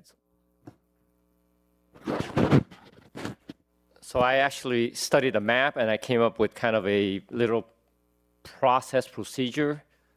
Maybe it'll work for you guys. I'd like to pitch the idea. I mean, bottom line is this is trying to be more efficient, allowing for community engagement. So what I wrote down was a couple of rules here. I like the 3-minute rule. So what I like to do is maybe pitch 3 minutes if it's less than 20 speakers, 2 minutes between 20 and 40 speakers. And then if it's more than 40 speakers to infinity, then it's 1 minute per speaker. Caption that with all the speakers should be speaking up front, whether they're in person or in Zoom, all the speakers will go up front. That's kind of like addenda 1. Addenda 2 is 60 minutes of public session in the beginning. So if it's going to be 20 speakers at 30 minutes, the first 60 minutes, we're done with that. If there's another 5 speakers, they can speak at the back end. So 60 minutes of public communications up front, anything will come at the back end. So we'll listen, but you'll speak at the back end so that we can continue the official business with the city. Set a cutoff time so that 15 minutes before the start of council meeting, if you want to speak either in person or on Zoom, get your card, get your email to the queue line so you can speak 15 minutes before the meeting starts so you can fit within the first hour. Anything after that, you can still submit it, but you speak at the back end of the meeting. We talked about the translations at the back end of the meeting. So for example, we may have considerably a lot more people after they hear the first 60 minutes, they want to speak more. We will allow them to speak at the back end, and then maybe leave something open where we allow the mayor to have the ability to extend additional speakers based on that 1 minute time frame at the back end of the meeting, so that if you want to speak, we're here to listen, but you're not holding everyone else hostage here in the beginning of the speaking, in the session, so that we're all listening to the same topic, same arguments back and forth, because we all witnessed that. And I think part of my concern here is in terms of being efficient is we've had meetings where we had 80 speakers, 90 speakers, but it's the same information from talking points, and that goes on and on. So we're asking people, the speakers in person and online, to be more efficient, because really more is less, right? The more you speak, it's the less information you get out. So we're asking you to be more efficient, because brevity is wit. The less you say, the more important it is. And that way we can communicate better and understand better.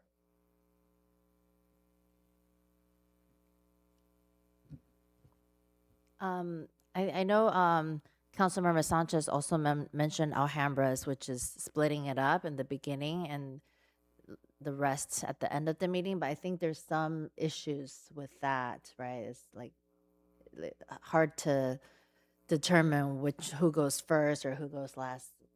Was there some kind of complications surrounding that? Madam Mayor, from my understanding, the city of Alhambra probably registers public comment by order, right? So whoever comes in, they take in their public comment cards. They hear a certain time frame. They allow public comment at the beginning. If they don't get through all the public speakers, then the remaining ones are taken at the end of the agenda, is the way my understanding works. So I believe those are by registered, like first come, first serve, right? They receive their comment card, and then they're put in the queue. So section gets heard up front, and then if there's still remaining speakers, they have that at the end of their agenda. Yeah.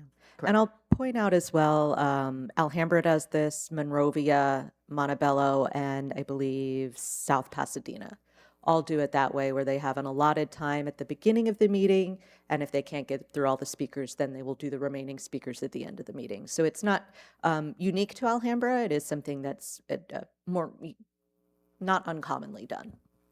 Okay, so there's no issues with implementing that kind of split up.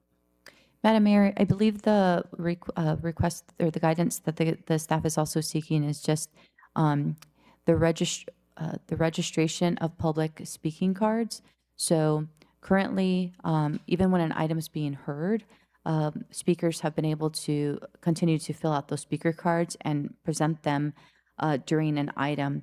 And so those types of guidances would be helpful for us from a staff's perspective if they're trying to put individuals in a queue and then be able to call them.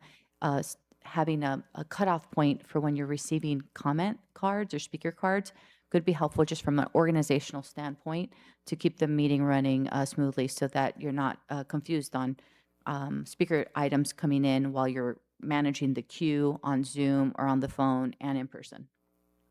There are several cities that are doing that. Right before the item, or even before the council meeting, they would stop taking requests to speak. And like a city manager said, we're talking about an item, and then there's slips that just keep coming and coming and coming. And so where do you draw the line? And that's really hard when it comes to also monitoring what's on, your Zoom. And, they're going to keep raising hand too. And so where do we stop? So basically setting a time limit for when we stop taking public comment. It would be very helpful.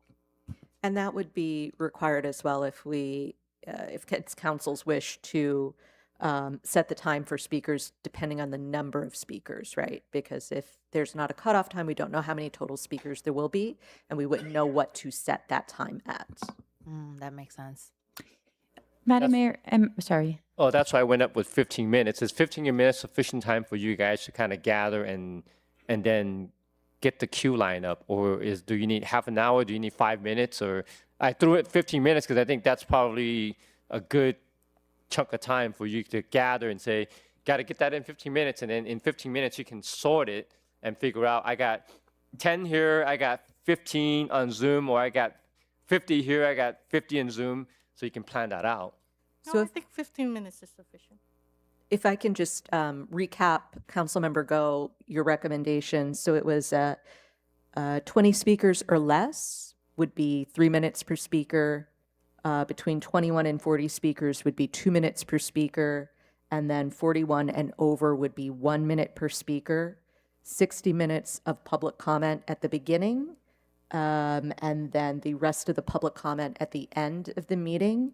And then the cutoff to submit public comment would be 15 minutes before the council meeting started. Was that correct? Or 15 minutes after we started? 15 minutes before we start. Otherwise, you would be running around figuring out how to get the comments in. So that one could be a little bit hard because we could have people showing up right on the dot. So we may have to maybe figure that out, go on a 6-month trial to see how that works. And I'm looking at the survey of the different cities, and a lot of the cities only do 30 minutes. I think we want to hear from our residents, from our speakers. So an hour is probably a little bit more than what's up there. I would just ask the city attorney, is there any issue for cutting off oral communications 15 minutes before the meeting starts? Seeing a no. Madam Mayor, members of the council, there's no legal issue with that. The Brown Act requires public comment before action is taken, and as long as that's provided, you're in the clear. So if we had 60 minutes prior and 60 minutes after, would we be able to take action in between the two 60 minutes? Because wouldn't we have to hear all of public comment before taking action?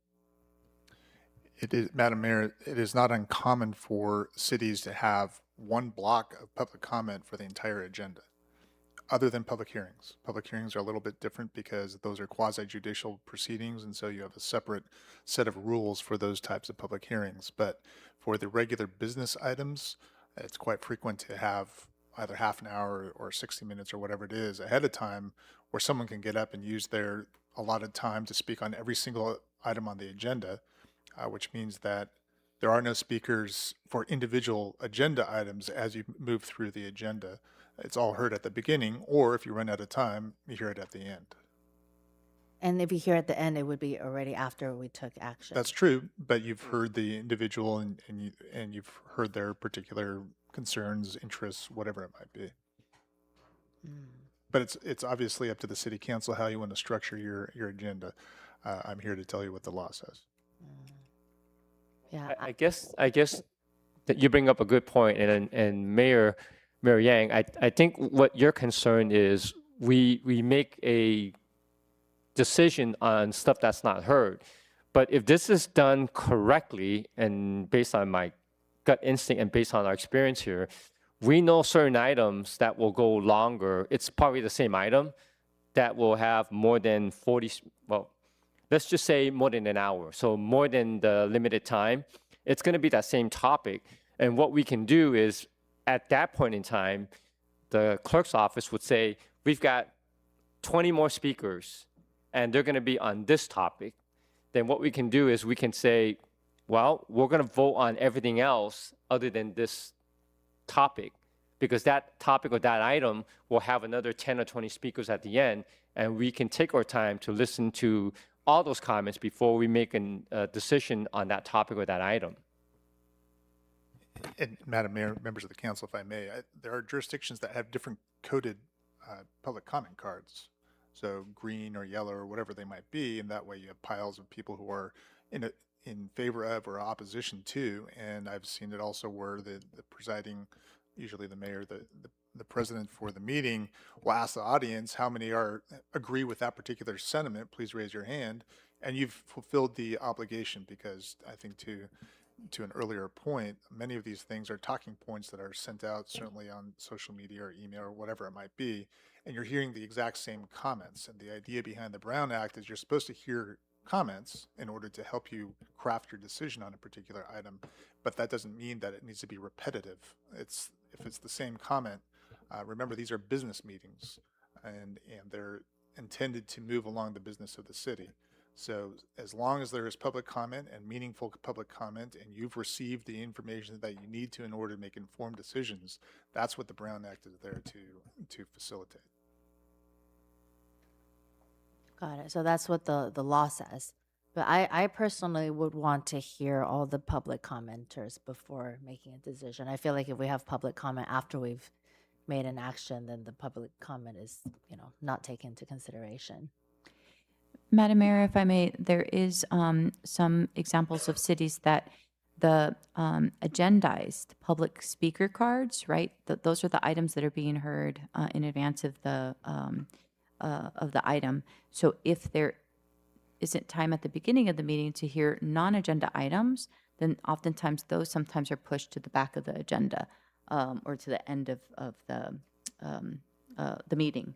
If that speaker is not present to speak on a specific item that's on the agenda. So. Oh, okay. So like they're making public comment that we can't take an action on anyways, then save those to the end. That's an option. Again, I know this is a lot of discussion, and we don't have the technology in place just yet, especially when there's going to be remote access to consider. So just as a reminder for council, any items that are being considered tonight or adjustments that are being considered tonight, the city council will be able to make further adjustments if they see fit, if something isn't working as we anticipate or we're seeing additional need for an adjustment. So even if you give direction tonight, the city council may make adjustments to whatever's recommended as we go, understanding that we're still testing, and we expect the remote participation is going to begin in July. And so we understand that by then things can change. We're still demoing other types of products to try to make the meetings flow as smoothly as possible. There's not a perfect module out there yet, but we have a feeling that things will be designed and are in the works of being designed. So hopefully there will be some adjustments that will help queuing a little easier as well. Madam Mayor? Oh, I'm sorry. Do you have any? Okay. I guess as we're having, and this is actually, thank you all for a very robust conversation about this. I think, at least for me at this moment, given all of the processes that we will have to be engaged in order to implement the provisions of this new mandate from Sacramento, and again, thank you for doing the work and expending resources, even though Sacramento has not given us any resources to do so. I think that at the same time, we want to make it as easy as possible for staff in implementing, and therefore I'm going to say that I think we should be mindful of that, especially as addressing this issue. And I do agree with some of the discussion we've had. Is that to me, it is an issue of, I think, fairness above all else. And when I mean fairness, I mean is that, and yes, we've heard people who have come in the past on items of passion and interest that people have stayed very late, even though they have worked the next day, or some people have actually gone home because it was so prolonged. And so I think, for me, what I think would be my guiding priority is to make sure then that everyone has an opportunity to speak. And in that sense, again, for some examples, I do like how, for example, with Arcadia, it depends on how many speakers. So, for example, it's 5 speakers or less. It's still 5 minutes, like we have now. And then the time is then measured based on how many speakers. I think it is important to hear every person's opinion, before we take action on an item. And also, I would also ask a question that, I know some cities have a cutoff of turning in speaker cards as an item is being discussed. So my question is this: if we were to say adopt that policy, then I also want to make sure then that people had enough time. And so my question then is like, are we only going to accept requests to speak, like prior to a council meeting, or will we have a system where we'll say, let's say, our agendas post on Thursday typically for the following week, and therefore does that mean we will then give the public advance notice to put in the requests so that they're not cut off? In other words, I can see a situation where maybe someone just finds out the meeting and then they say and they show up, but then we're told, oh, you can't submit a request anymore because the meeting just started. And I want to make sure that whatever system we adopt, we make sure that anyone that wants to request to speak is given adequate time to make that request. I hear what you're saying. I think what we can do, it's definitely up to the council to provide their feedback on what that cutoff is going to be. In order to implement a system like Arcadia, we would need a cutoff. Okay. But it doesn't have to be 15 minutes before the meeting starts. It could be, possibly 10 minutes after the meeting starts, because we will do call to order, we will do flag salute, we will do presentations, staff communications, and then we can do public comment.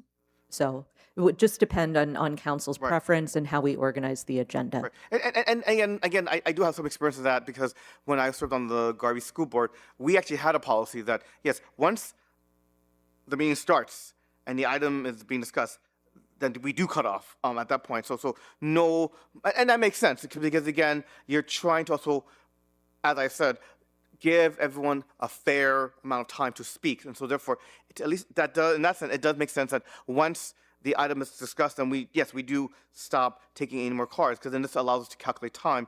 Having said that, though, is that yes, I would definitely want us to make sure that then either it's an hour before a council meeting starts, or I don't even have long. I'm just saying that if we're going to have a policy where we cut off submissions, then I need to make sure that everyone has enough sufficient time to submit such a request, so no one feels that we,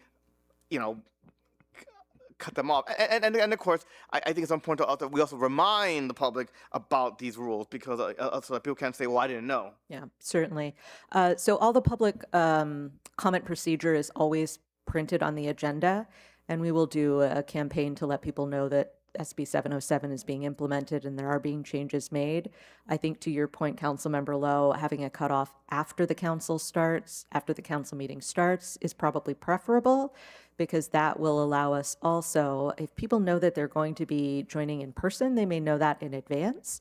But if people are joining on Zoom and they are not joining early, then they may not have an opportunity to submit a request for public comment if we cut that off before the meeting starts. So if we wanted to, we could, set that at what the council would like. And if we want to give people more time to submit that public comment request, we could even move staff communications before, if we wanted to sort of give enough time before we have to start taking public communications. Okay. And we have 2 time limits, one for the folks on Zoom and then one for the folks who actually come in person? I believe that has to be the same. That has to be the same, regardless of the way that they're participating. Okay. Well, I would want something after the meeting started, like 10, 15 minutes later. I think 15 minutes. Madam Mayor, if I may. So as a reminder, so if there's a public hearing on the agenda, for instance, tonight we don't have a public hearing, but if there's a public hearing listed, those comments, those speakers are going to be allowed to speak, right, on that item. So if the council is setting a time frame to say after the 10 or 15 minutes after the council meeting starts, we're going to hear, that's going to be our cutoff for general comments or comments on all the other agenda items. Public hearings, you can still direct us to accept that up until the public hearing because that item is separate. So there's still going to be an allowance for another speaker card if there's a public hearing on the agenda. So I know we're discussing kind of a large, just overall examples, but the public hearings would be allowed the additional time, right? So there would be time to register those other comments as Got it, well. even if it's after 10, 15 minutes. Correct, Okay. right? Because if we're not moving that item up on the agenda, it gives time for people to register their comments for the public hearing. Yeah. So logistically, we're still trying to figure out if, let's say, somebody's calling in. I'm not sure how we're going to find out which item they want to speak on. We're playing around with maybe putting them in the waiting room and then, unmute them, ask them which item they want to talk. Which item they're interested in speaking on. Mhm. But then if the meeting is going to start and then we're still taking 15 minutes later, we're still trying to figure out. So we're getting some guidance from the council and see how we can figure things out. The other item that, as I mentioned, we're evaluating, there is digital cues where people could, type in that they'd like to speak on an item. That works if you're at a computer and at a desk and at home, but if you're calling from a phone, we know that can be a challenge. So that's why the raise hand feature is still an option to try to coordinate, the queue. So definitely, we're still evaluating if there's other potential digital cues that systems might be able to have. We just don't have that yet in place. I have a follow-up question. Did we also double check? I know we'll look at neighboring municipalities, but did we also double check how the county's processes? And the reason why I bring it up is because the county for a while has had a system where you can do in person as well as telephonic. And what I'm trying to remember is, and because I've called it myself, I'm trying to remember. Does the county alternate, or do they do in person first, then switch to telephonic, or do they alternate? Because that's probably. And again, you imagine even on a quote unquote light day for the county, they will always have a large turnout of people, and you can imagine for the county, they also have to be able to give everyone a fair chance to speak as well. And so I am curious if we can just double check how the county does. Again, do they alternate between in-person and telephonic, or do they just do all in-person for then switch to telephonic? Because that also may help us have an idea of, again, how to manage when we may have a large volume of speakers on an issue. So on the county level, I am not sure, but on the city level, some of them that are offering Zoom right now, they are taking in-person first and then the Zoom after. Okay.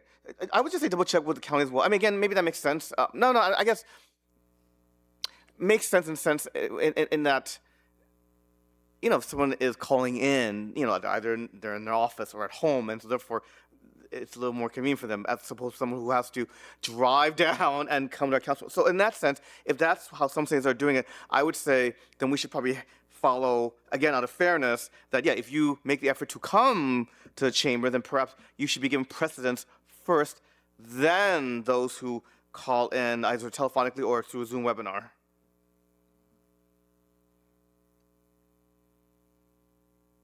So I don't know if at this point we have to come up with all of these items right now. I'm wondering if maybe it might be more prudent to have maybe a couple of choices to choose from if staff came back with, well, we heard what you said, and maybe we have option A, B, and C we can choose from, or choose from some of the options. Because what I'm thinking is, I think what I'm hearing is everyone wants to hear. If people are showing up, we want to make sure that everyone is heard. But we also want to be mindful of time. And we want to make sure that whatever process we take, that it's also manageable for you guys to be able to process all of these people in a timely fashion, but also so it's not so stressful and convoluted, and for me at least, if I were a speaker coming here, I'd want the rules to be pretty clear and straightforward, and not so confusing. So I think whatever we decide to do, it should be pretty clear and straightforward and manageable for us on our end, and also give the opportunity for everyone to speak, whether in the front or back end. Yeah. So we would prefer feedback tonight so that we can adopt the resolution and start practicing for implementation, because that is going to be coming up very soon. There are certain things logistically on the back end that staff will, have to figure out given council's direction. But in terms of what we're looking for from council tonight is how they would like to handle the time for public comment.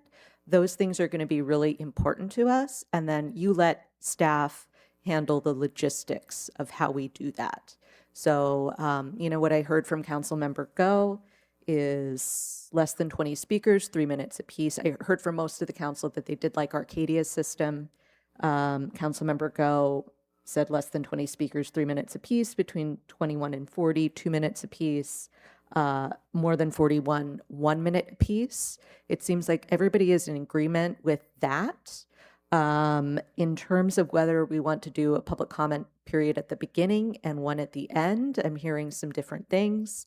I think if we implement Councilmember Go's suggestion, even if we take all public comment at the beginning of the meeting, if there are a lot of speakers, we're hopefully not going to get too long at the beginning of the meeting. If we have, 60 speakers, it would only be technically 1 hour of public comment. I think we've had 60 to 80 speakers at some of our really well-attended meetings. So if you want to do that math, that's probably, let's say, about an hour and a half, which I think is manageable for staff. So if we adopt those time limits, if you wanted to do that, we could do all public comment at the beginning with the exception of the public hearing, because those are taken under slightly different rules procedurally. And then I'm hearing the cutoff for registering speakers would be 15 minutes after the council meeting starts. And I think that if I can kind of wrap that all together, I think that's what I'm hearing. That's a good summary. I think that's a good summary also. I don't mind having 5 minutes if it's 5 speakers or less, like tonight. Because if we have so few speakers, 5 minutes each is only 25 minutes of public comment anyways. I agree with that. But I think if we have more, we need to adapt to how many speakers we have. And I think you need to set that up now. I mean, I'm fine with 5 minutes if it's 5 speakers. You can add that layer and say five speakers or less, 5 minutes, and then 3 minutes if it's between 5 and 20. Diana, you can just add that in there. Yes. My point is to make sure we steer within an hour of public comments in the beginning so we can get more efficient. We want people to be heard, but we need to be efficient so we don't go all night hearing the same thing. Understood. And so we can add 5 speakers or less, 5 minutes apiece, 6 to 20 speakers, 3 minutes apiece, and so on and so forth. And I will also note that the mayor has the opportunity to change these if we see circumstances at other meetings that we'd like to sort of adjust for. And as City Manager Alvarez noted, we can always adapt these as we go on with our meetings and we find out that we may need to make some changes depending on the conditions that we're seeing at those meetings. We can always come back and make revisions to this resolution. Sounds good. All right, so based on Diana's summary. So I'll make that motion. Okay, Councilmember Go makes that motion. I'll second. Councilmember Sanchez seconds. All in favor, please vote. Approved unanimously. All right. Thank you so much for all the answers to our many questions. Thank you. All right. And next item will be 12B. Thank you, Madam Mayor, members of the council. The responsibility for this item lays with me. The council previously appointed me as the negotiator for the city manager's contract. The outline of the contract is within the written staff report. I am required by the government code to give you an overview of it in addition to the written comments. In sum, the city council authorized me to negotiate a 3-year initial term to extend the city manager's agreement. As you recall, Ms. Alvarez was appointed as city manager in November 2023, and her 3-year term is coming up.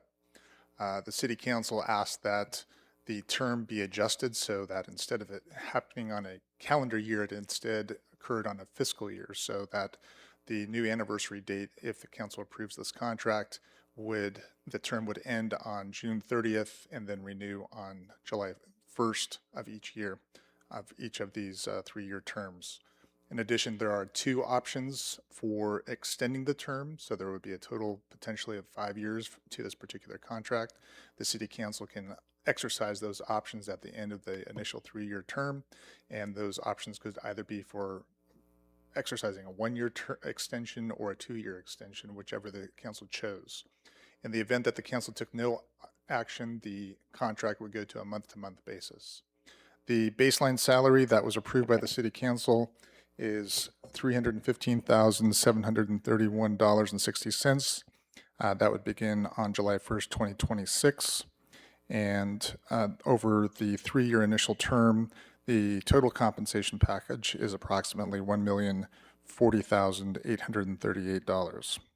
Obviously, if the options were exercised, that would add on to the total cost.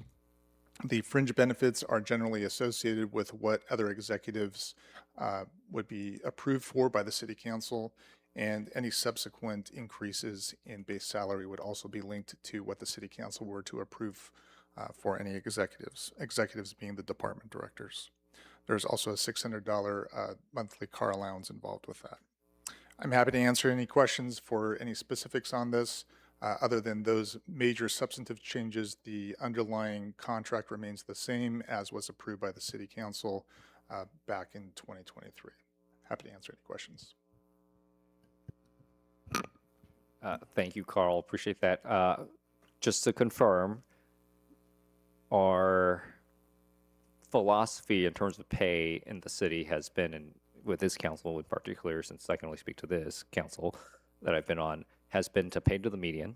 And just if you can confirm, right, this number was not pulled out of nowhere in terms of what the salaries being recommended here. This is the median in terms of comparing to our comparable cities list that we utilize for negotiations with our labor unions as well. And so we're aligning the city council has direct authority in terms of hiring, firing, and employment for only 2 people in this room and at City Hall, right? City attorney and not directly city, but city attorney's firm, and the city manager. And we're exercising our negotiation, right, philosophy in terms of pay and compensation with the city manager, just as we have with the bargaining units here at City Hall with the City Hall workers to pay to the median. And this is our adjustment for the city manager, especially as we are coming up on extending her contract. And I'd also note, before I get too far ahead of myself and forget, that this is in conjunction with a performance evaluation, which, not to get into closed session since that's performance evaluations are in closed session, but I would note clearly I'm happy at least with our city manager's performance and excited and want to continue to keep her here as our city manager, hence this agreement, employment agreement, and this extension of the contract for our city manager. I want to give her due kudos for leading the city over the last few years as our city manager. Look forward to many more years, at least the next 3 years, of continuing to lead the city and the city staff here, the wonderful city staff here, and getting a lot of things done for our community and getting results that our residents expect and businesses here as well and visitors expect here in the city of Monterey Park. There's so much in store, so much work to do still, and look forward to having extraordinarily competent and hands leading our city. Can't ask for anyone else to be doing it. Excited to continue this. I know this interest on our city manager's part as well to continue this. This work. So really appreciate that she's willing and interested in continuing to stay here in Monterey Park as well, and appreciate all her work. But back to my point, just to confirm with a quick response, Carl, that this number is based on the median of our surveyed cities, and that's what we pay to, and that's what our compensation philosophy has been for at least the last few years. Yes. Perfect. Thank you. So I support this and look forward to other comments if there are any. I'm just going to add very briefly that today we passed actually a California Cities Week resolution to honor the staff that worked very diligently and very hard to make our cities run, and particularly our city. And I think, and today, and I want to echo what Councilmember Wong said, that many of us are very extremely satisfied, and I think the word satisfied is not the appropriate term here, but or word here, but we are very proud not just of the work that you are doing, Inez, but in helping lead our city. And I think how well our departments and our city function is directly connected with how well of a leader you are in terms of leading our city and all of our departments. So I am very eager and I support this, keeping Inez at least for 3 years, if not more, and making sure that she continues to lead our city. I can't really. I know there's a lot of amazing department heads here, and sure, but you've done an amazing job. And I do want to say that everywhere that I go, people always comment not just about our city manager, but really about our city and how amazing staff we have here. In fact, maybe I shouldn't say this, but our superintendent, Alhambra Unified, said, she's like, I'm not sure if you realize this, but you have a really special team in the city of Monterey Park. And I see it everywhere. People always comment about how great the city staff is here and how approachable you guys are. So I really thank you for being amazing ambassadors to our city. You guys make our city look great. You make all of us look great too. But really appreciate all the work that you do, Inez. And so I also wish.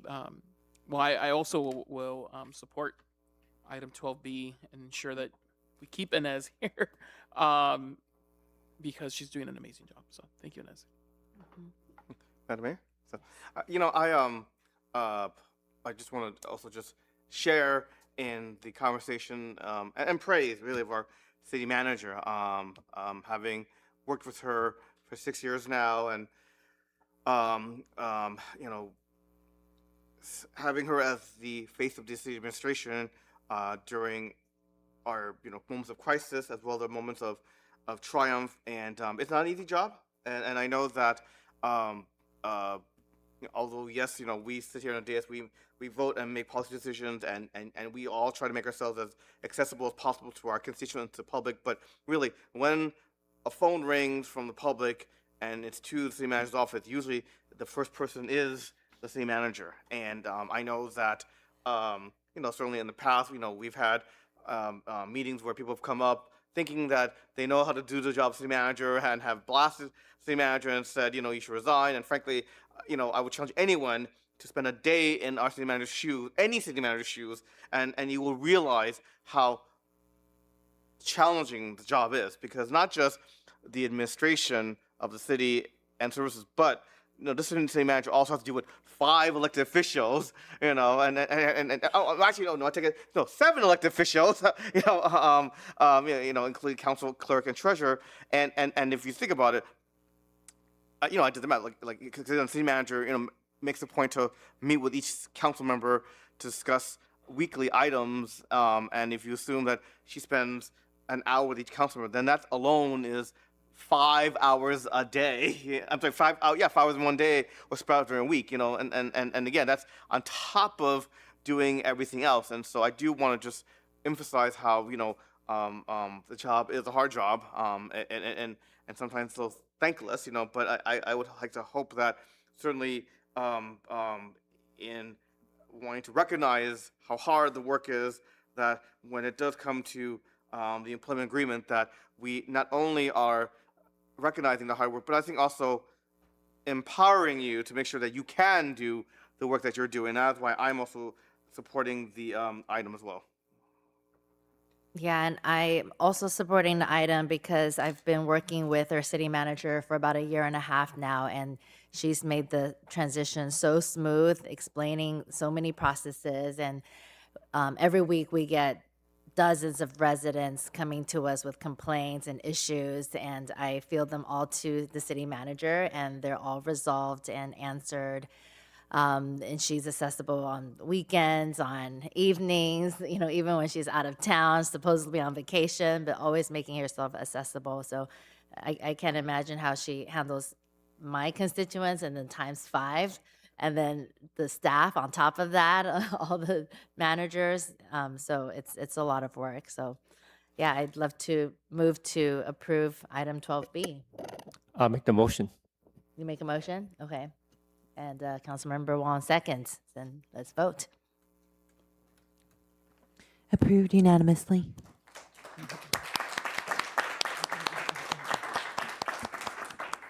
Madam Mayor, if I may. Yes. So I just wanted to take a moment to express my gratitude, appreciation to the City Council for their continued trust and support. I'm honored to serve this in this important capacity. I don't take this responsibility lightly. It is a tough job. There's definite days where it's a challenge. I'm very proud of the work that all of our city employees are doing on a day-to-day basis. They keep me motivated and energized to serve alongside with them. They're doing great things in our community. I definitely wouldn't be able to do this job without my colleagues' support and collaboration. So I want to take a moment to say thank you to our Assistant City Manager, our City Attorney, and the executive team for all their continued support. Without the team, I said it before, the City Manager does not run the city by themselves. It doesn't matter who it is. There's just no way that anybody can be, doing this job solely. So I have a great support system and a team, and everybody has been doing amazing work. We have plenty of work in front of us, but I'm proud of all the work that the staff continues to do for our Monterey Park community. I think we've done some good things, but we always have more things to do. And again, I just want to take a moment to say I appreciate being here, and I hope to stay for many more years. Thank you so much.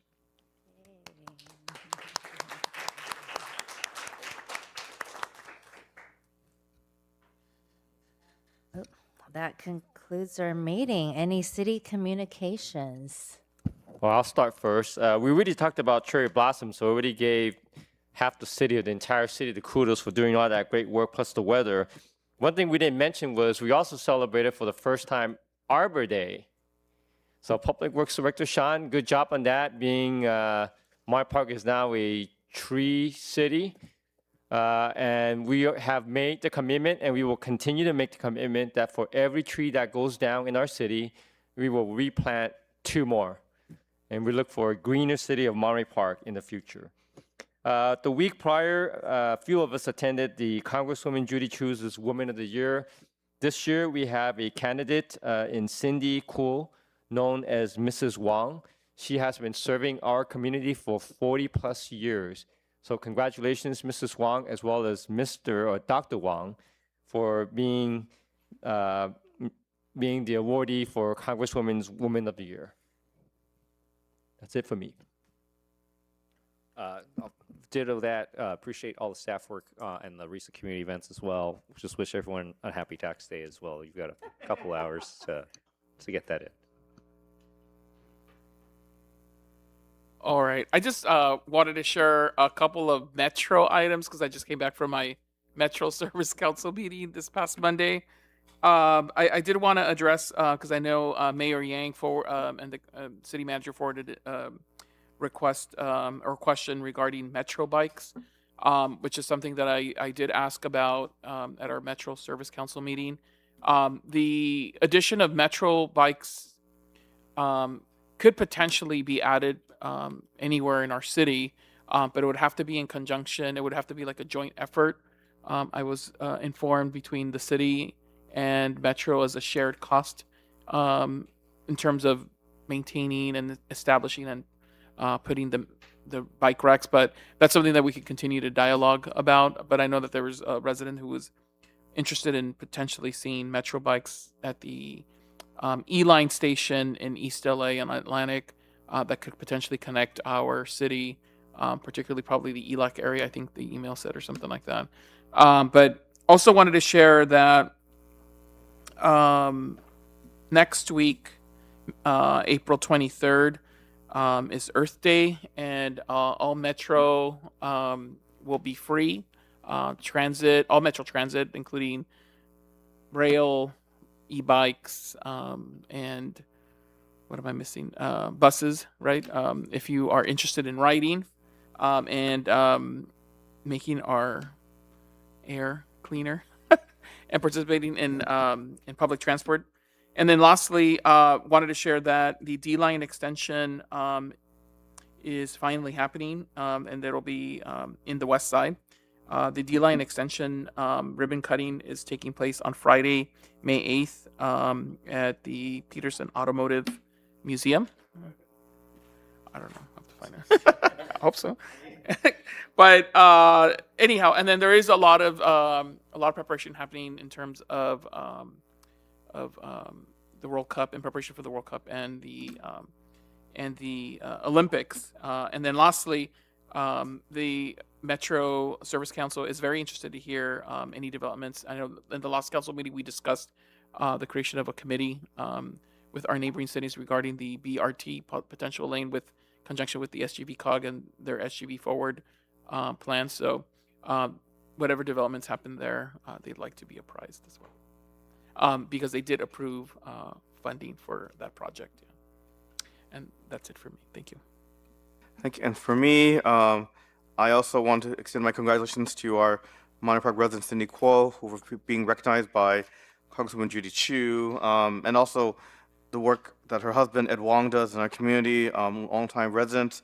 I also attended with my colleagues the Chinese American Unity Alliance dinner last week for Lunar New Year. Yes, it still is Lunar New Year, and it's still being celebrated even though it's April.